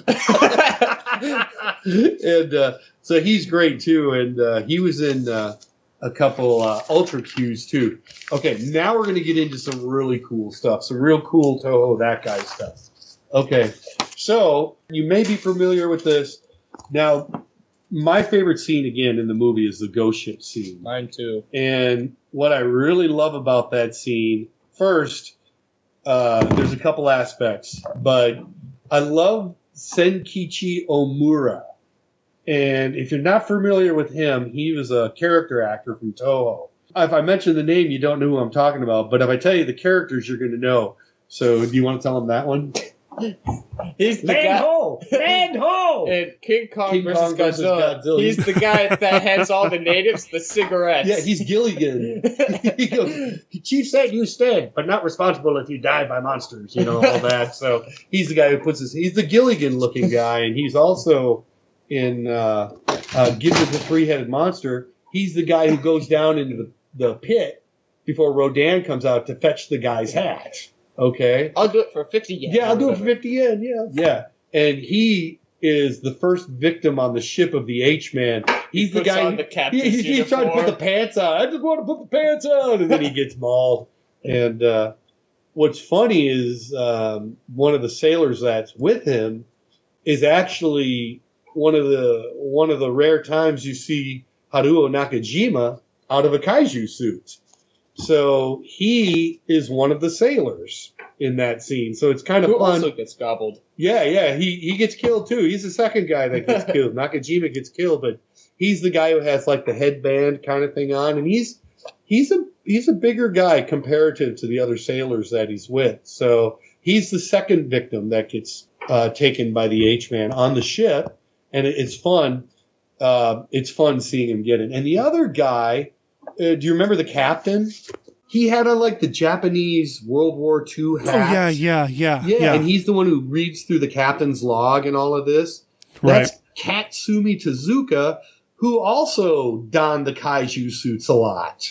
So, I mean, we're all, everybody knows Nakajima in the kaiju area or kaiju arena. Nakajima. But he actually played Godzilla 2 a couple times. And I believe he co-did Godzilla Gojira in the 54 with Nakajima.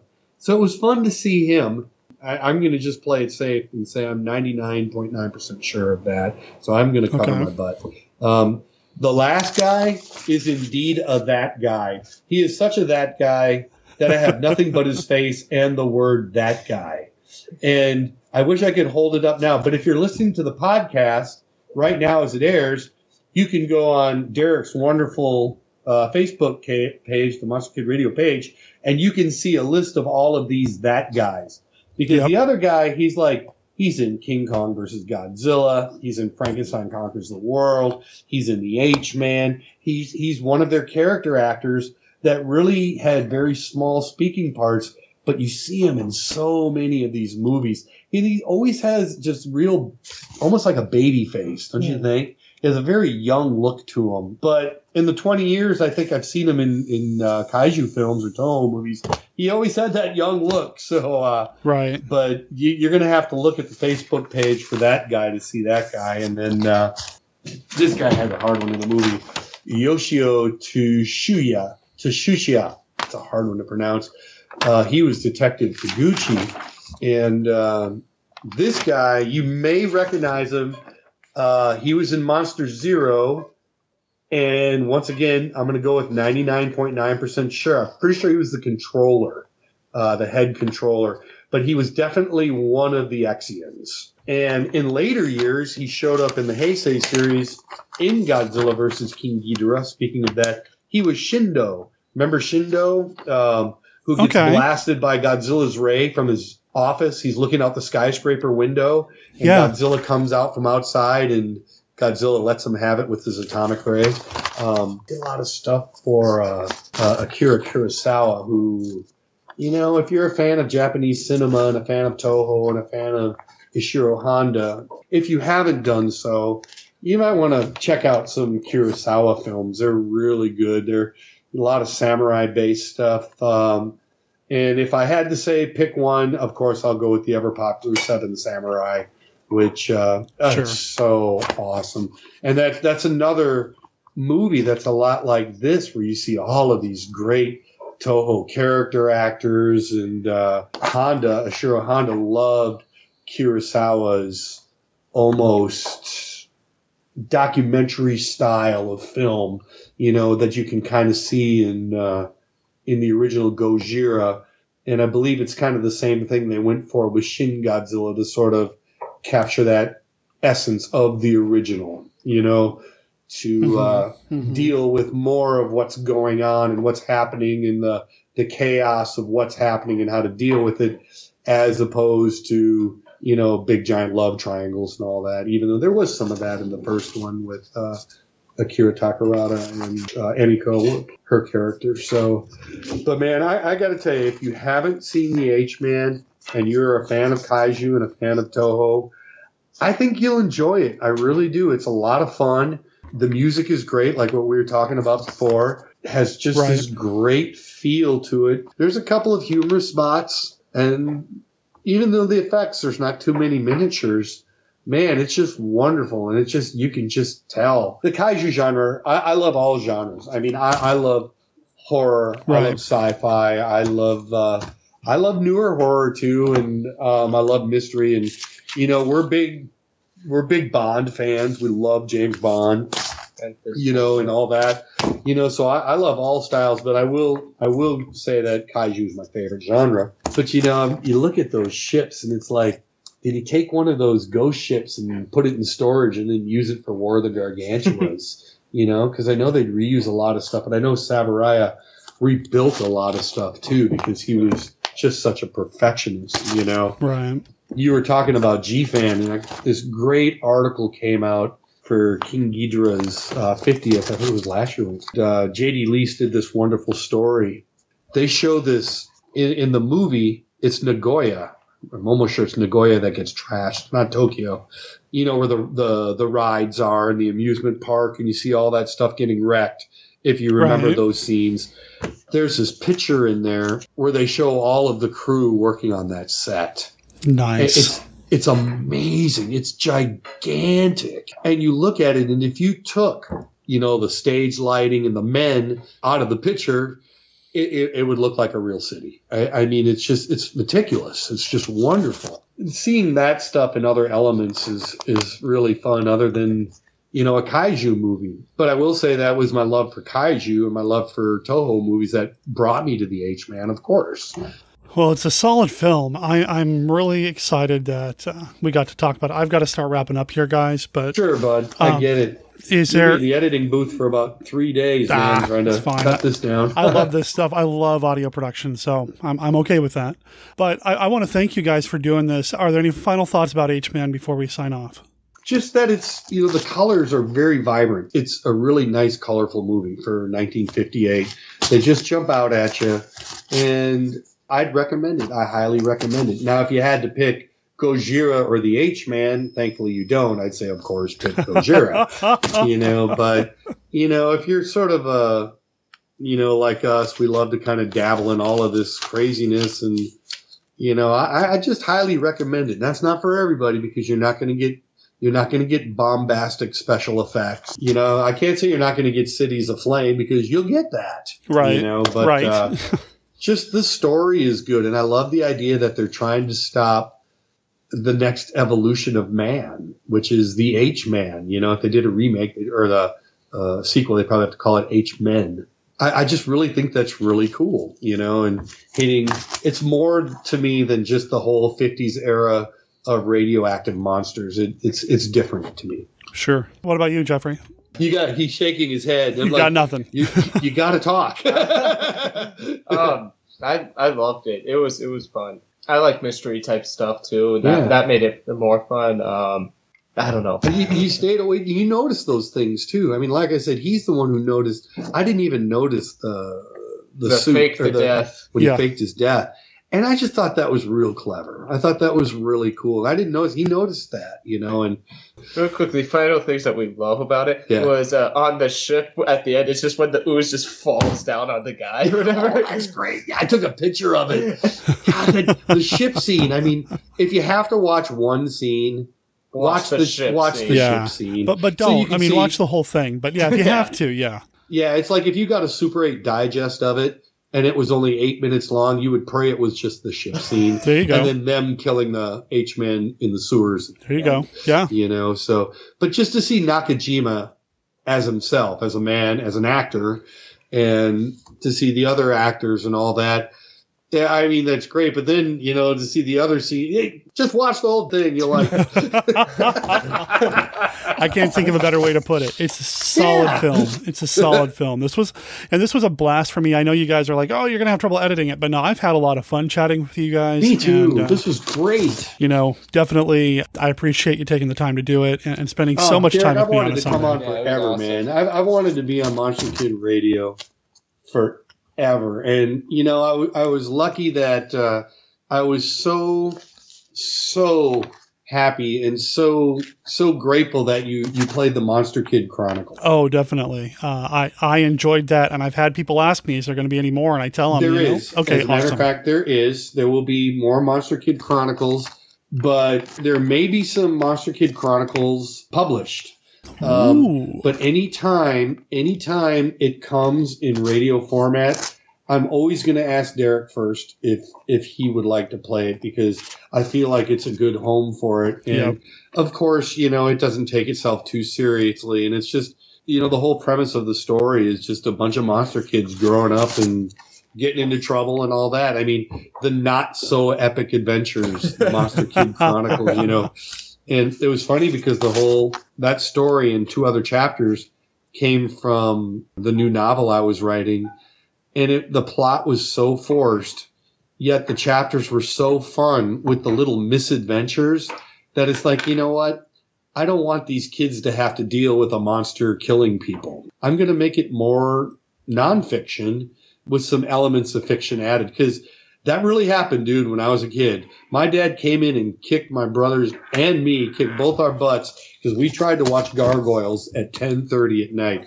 Now, the Exorcist commercial, that happened later, but, sometimes you got to embellish things. But that stuff really happened, and we really did call my dad Big Fat Underwear. If you're curious about that, you just have to listen to the Monster Kid Chronicles. You can listen to the podcast on Monster Kid Radio that has it on. Yep. Yeah, it was back on, let's see. I don't have my episode guide in front of me, but I'll mention it after this. You'll hear it, and I'll make sure there's a way for people to get to it. I will make sure there's a way for people to buy Big in Japan as well. It's been a blast, and we will definitely have to do this again at some point. Yeah, absolutely. It's fun. Yeah, and thanks, boys, for hanging out. Daniel, I don't know where he is. I think he's playing Five Nights at Freddy's, and but I just want to say thank you so much. Sure. I just loved it. This was the snow is starting to melt here. It's getting nice in Minnesota, and it's beautiful out. We got the sun coming in the dining room, and we're sitting here talking to Derek about monster movies and goofing off. There's Who needs to be outside? The only way that this could get better is if when we hang up, we go watch a kaiju. Kaiju Aiga. You probably could do that, couldn't you? Yeah, I think it's going to happen. Okay. So, but thanks again. Thank you so much. Thanks, guys. Have a good rest of your day. Okay. You too. Okay. Take care. See ya. Bye. If you head over to monsterkidradio.net, you're going to find links to the Amazon pages where you can buy Timothy Price's books. Big in Japan, Monster Kid Radio approves. Also, you can pick up the collection Icons of Sci-Fi, the Toho collection, for less than $10 on DVD, and you get 3 movies: The H-Man, Battle in Outer Space, and Mothra. $10, 3 Toho films? I mean, come on. That's a heck of a deal. Anyway, I'll make sure there's links in the show notes over there so you can pick them up that way, and we get a little bit of a kickback because we're an Amazon affiliate. Also over there in the show notes, we'll make sure the graphic that Timothy was referring to, that guy chart, that will be available on the website as well. Guys, thank you so much for being part of Monster Kid Radio this week. It was a real blast. A world-famous scientist, greatest living master of the occult, has mysteriously vanished. In his place, a huge and fearsome prehistoric monster suddenly appears. What happened to Dr. Waterman? Only one man, last to see him alive, knows. And now he finds himself in deadly peril. The weird, the unbelievable, the supernatural come alive before your very eyes in Equinox. The invisible barrier between good and evil, between light and the forces of darkness. What is the secret of the 1,000-year-old book? See 4 teenage boys and girls fight a devil cult for their lives, their sanity, their eternal souls in Equinox. In supernatural color.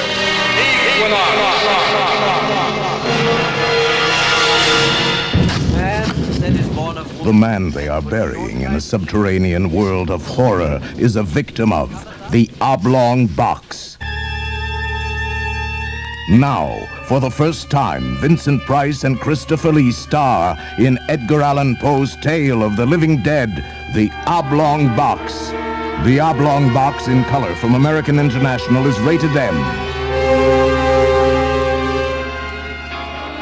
So how would you describe a podcast like The Shared Desk? It's a podcast that took its sweet time to do a promo. Well, yeah, I think that goes without saying. I mean, you could say The Shared Desk is a podcast about collaboration, because that's what we do. Wait. There's a lot more to the shared desk. You got our Loot Crate Looky-Loo. Oh, what's in the box? And then what we're doing when we're not writing, usually it's pretty nerdy. And then there are the drop-ins. Has the whole world gone crazy? Yes, there are drop-ins. And we love having guests on the show. It's the shared desk after all. And if it's Katie or Lauren, you get some lovely singing as well.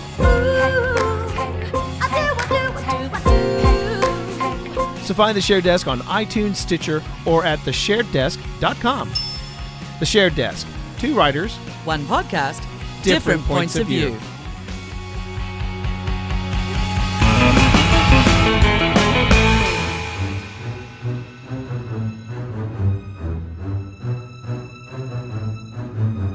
Vault of Monster Collectibles House of Secrets number 92, DC Comics 1971.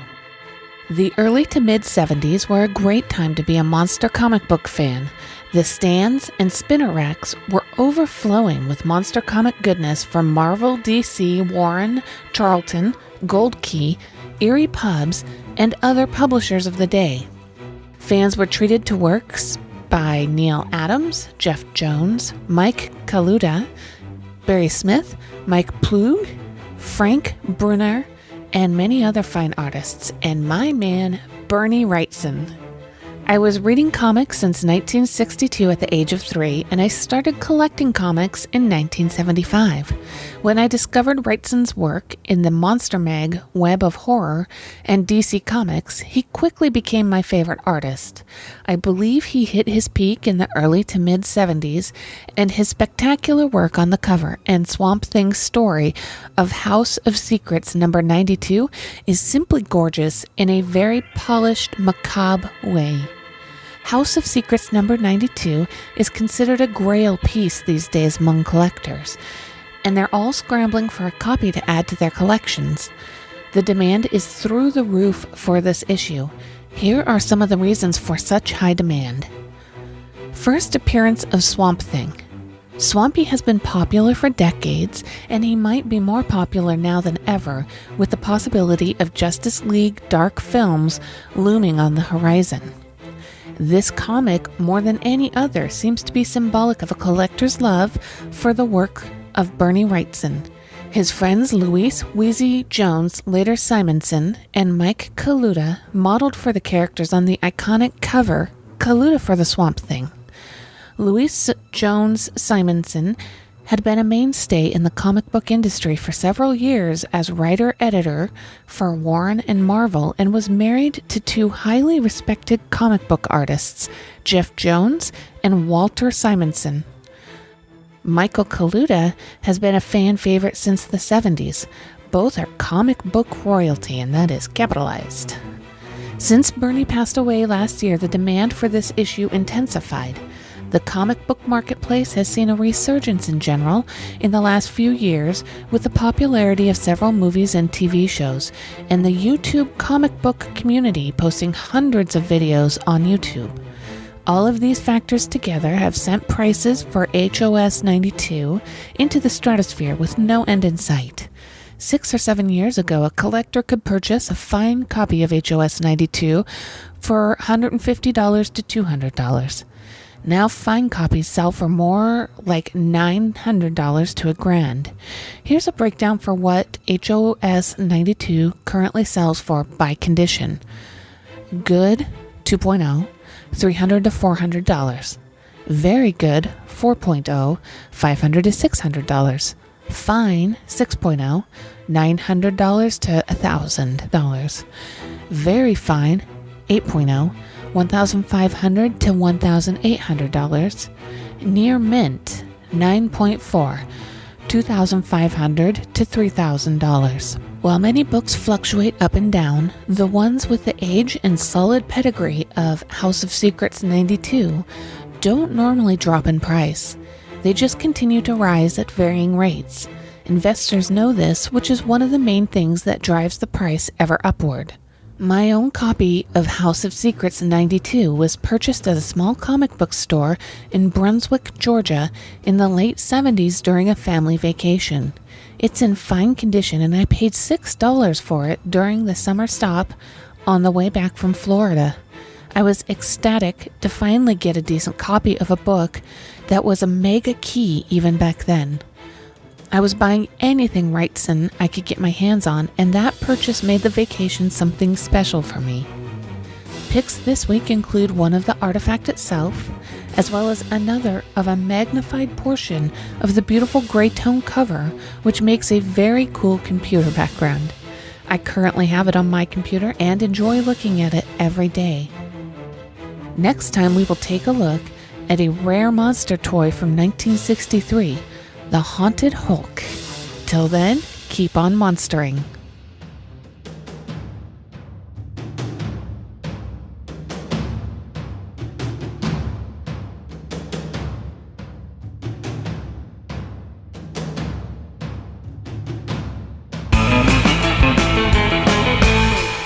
Behind the blazing eyes of X, you will see demon forces that seek to probe the scientific unknown. Beware. Beware the stare of X. X. X. 1 cc under the right lid, 1 cc under the left. Suddenly he possessed X-ray vision, power to see through clothes, flesh, walls to the very ends of the universe. X, a fantastic adventure into the unknown, starring Ray Milland in his most challenging role since his Academy Award-winning Lost Weekend. X, the motion picture with a theme so unique it could only be called X, filmed in Pathé Color and Spectrorama. X, the man with the X-ray eyes, is the different picture this year from American International. You won't ever forget it. X. X. From the creators of 1 million BC. When dinosaurs ruled the earth. It is the beginning, the darkest age of all. The wings of a monstrous bird darken the sky. A great beast lumbers forth in search of prey. A beautiful virgin is marked for death. It is the beginning, a time of terror, pagan worship, human sacrifice. From across the shadowy abyss of time, Warner Brothers brings you When Dinosaurs Ruled the Earth. Rated G, general audiences. How often has this happened to you? You're on your way home after a long day when suddenly tragedy strikes. No human mind could imagine the enormous destructive power of this maddened, killing thing. Professor, there's a big lizard back there and he's heading this way. Now get aboard! It's the kind of thing which can ruin your weekend. To prevent catastrophe, you need the Handbook for Surviving a Giant Monster Attack. This book features extensively researched methods to help you survive a giant monster event. You'll discover which vehicle you should use for making your escape, which method of counterattack is best for specific types of monsters. Hydrogen weapons, capable of wiping cities, countries off the face of the earth, are completely ineffective against this creature from the skies. And what common mistakes people make while fighting back. So pick up your copy of the Handbook for Surviving a Giant Monster Attack by Anthony Wendell today on Amazon. You can thank us by surviving. This is David Colton of the Rondo Awards, and you're listening to Monster Kid Radio. I said I had a little teeny tiny 200 Years of Frankenstein segment for this week's episode, and it's really kind of a cheat. It occurred to me that when I was talking about the Hammer Films Frankenstein movies, I did not mention the 1951 Downplace podcast, which is a podcast that I co-produce with Scott Morris, and formerly Casey Criswell was part of the production team as well. And you're going to hear his name mentioned in the promo I'm going to play here in a second. Now, I was going to refer you to our episode guide over at 1951downplace.com to see all the different episodes in which we've covered Hammer Frankenstein films. However, because I'm doing this last minute, and I failed to check it until Wednesday night at 10:07 p.m. as I record this. It turns out that page is unavailable, so I cannot just go through the episode guide. That said, the podcast itself is available. You can find it in iTunes. You can find it in Stitcher. I'm sorry that this week's 200 Years of Frankenstein is basically just an ad for 1951 Down Place, another podcast. But we have talked about a lot of Frankenstein material over there, and we always have a lot of fun doing it. The show currently is on a quarterly schedule, and the next movie that we'll be talking about in 1951 Down Place is not a Frankenstein film, but I'm not going to tell you what it is. I'm just going to tease you a little bit to encourage you to go subscribe to that podcast. Additionally, when I was chatting with Scott Morris earlier today, he also pointed out, hey, you didn't mention Down Place, so sorry, Scott. Hammer Film Productions began in 1934, and after producing almost 200 films and television programs, the studio is still releasing and re-releasing new and classic film titles. 1951 Down Place is the podcast that brings you the story of the great Hammer films, one movie at a time. Here are your hosts, describing what Hammer means to them. First is Casey. Hammer means the beautiful and glamorous women of Hammer horror, the engaging storytelling, and amazing period films. Joining him is Derek. Hammer means the incredible work of actors like Peter Cushing, Christopher Lee, and even Michael Ripper. The gothic storytelling, the incredible music, and the set pieces. And finally, here's Scott. Well, hammer means how to get a nail into a block of wood. This boy has a lot to learn. Join our hosts as they make their journey through the Hammer Films catalogue and discuss each film with critical opinion, historical facts, production notes, and other information about these classic films.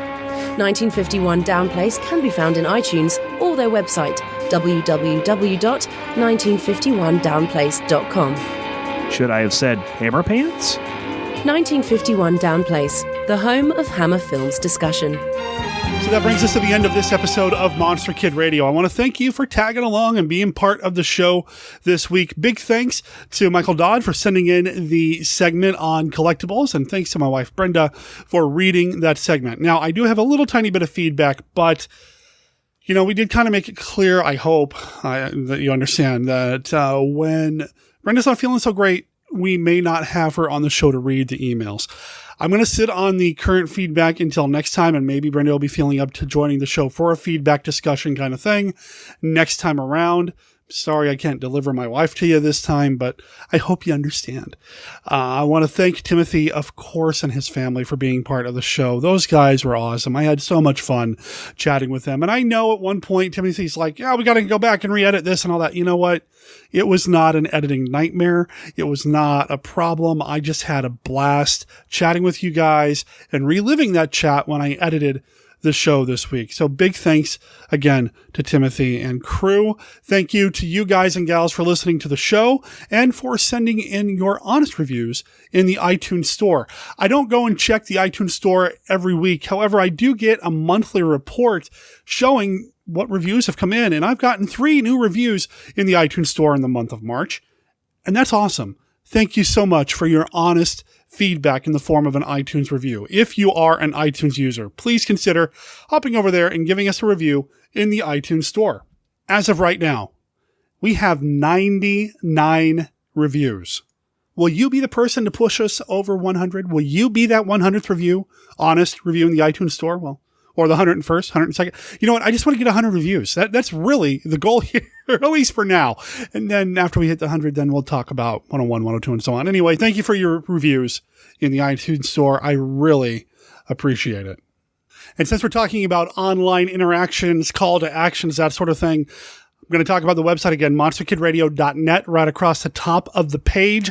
Right there, Annual Monster Poll 2018. Please consider voting in the poll and letting us know what your top 20 classic monster movies are.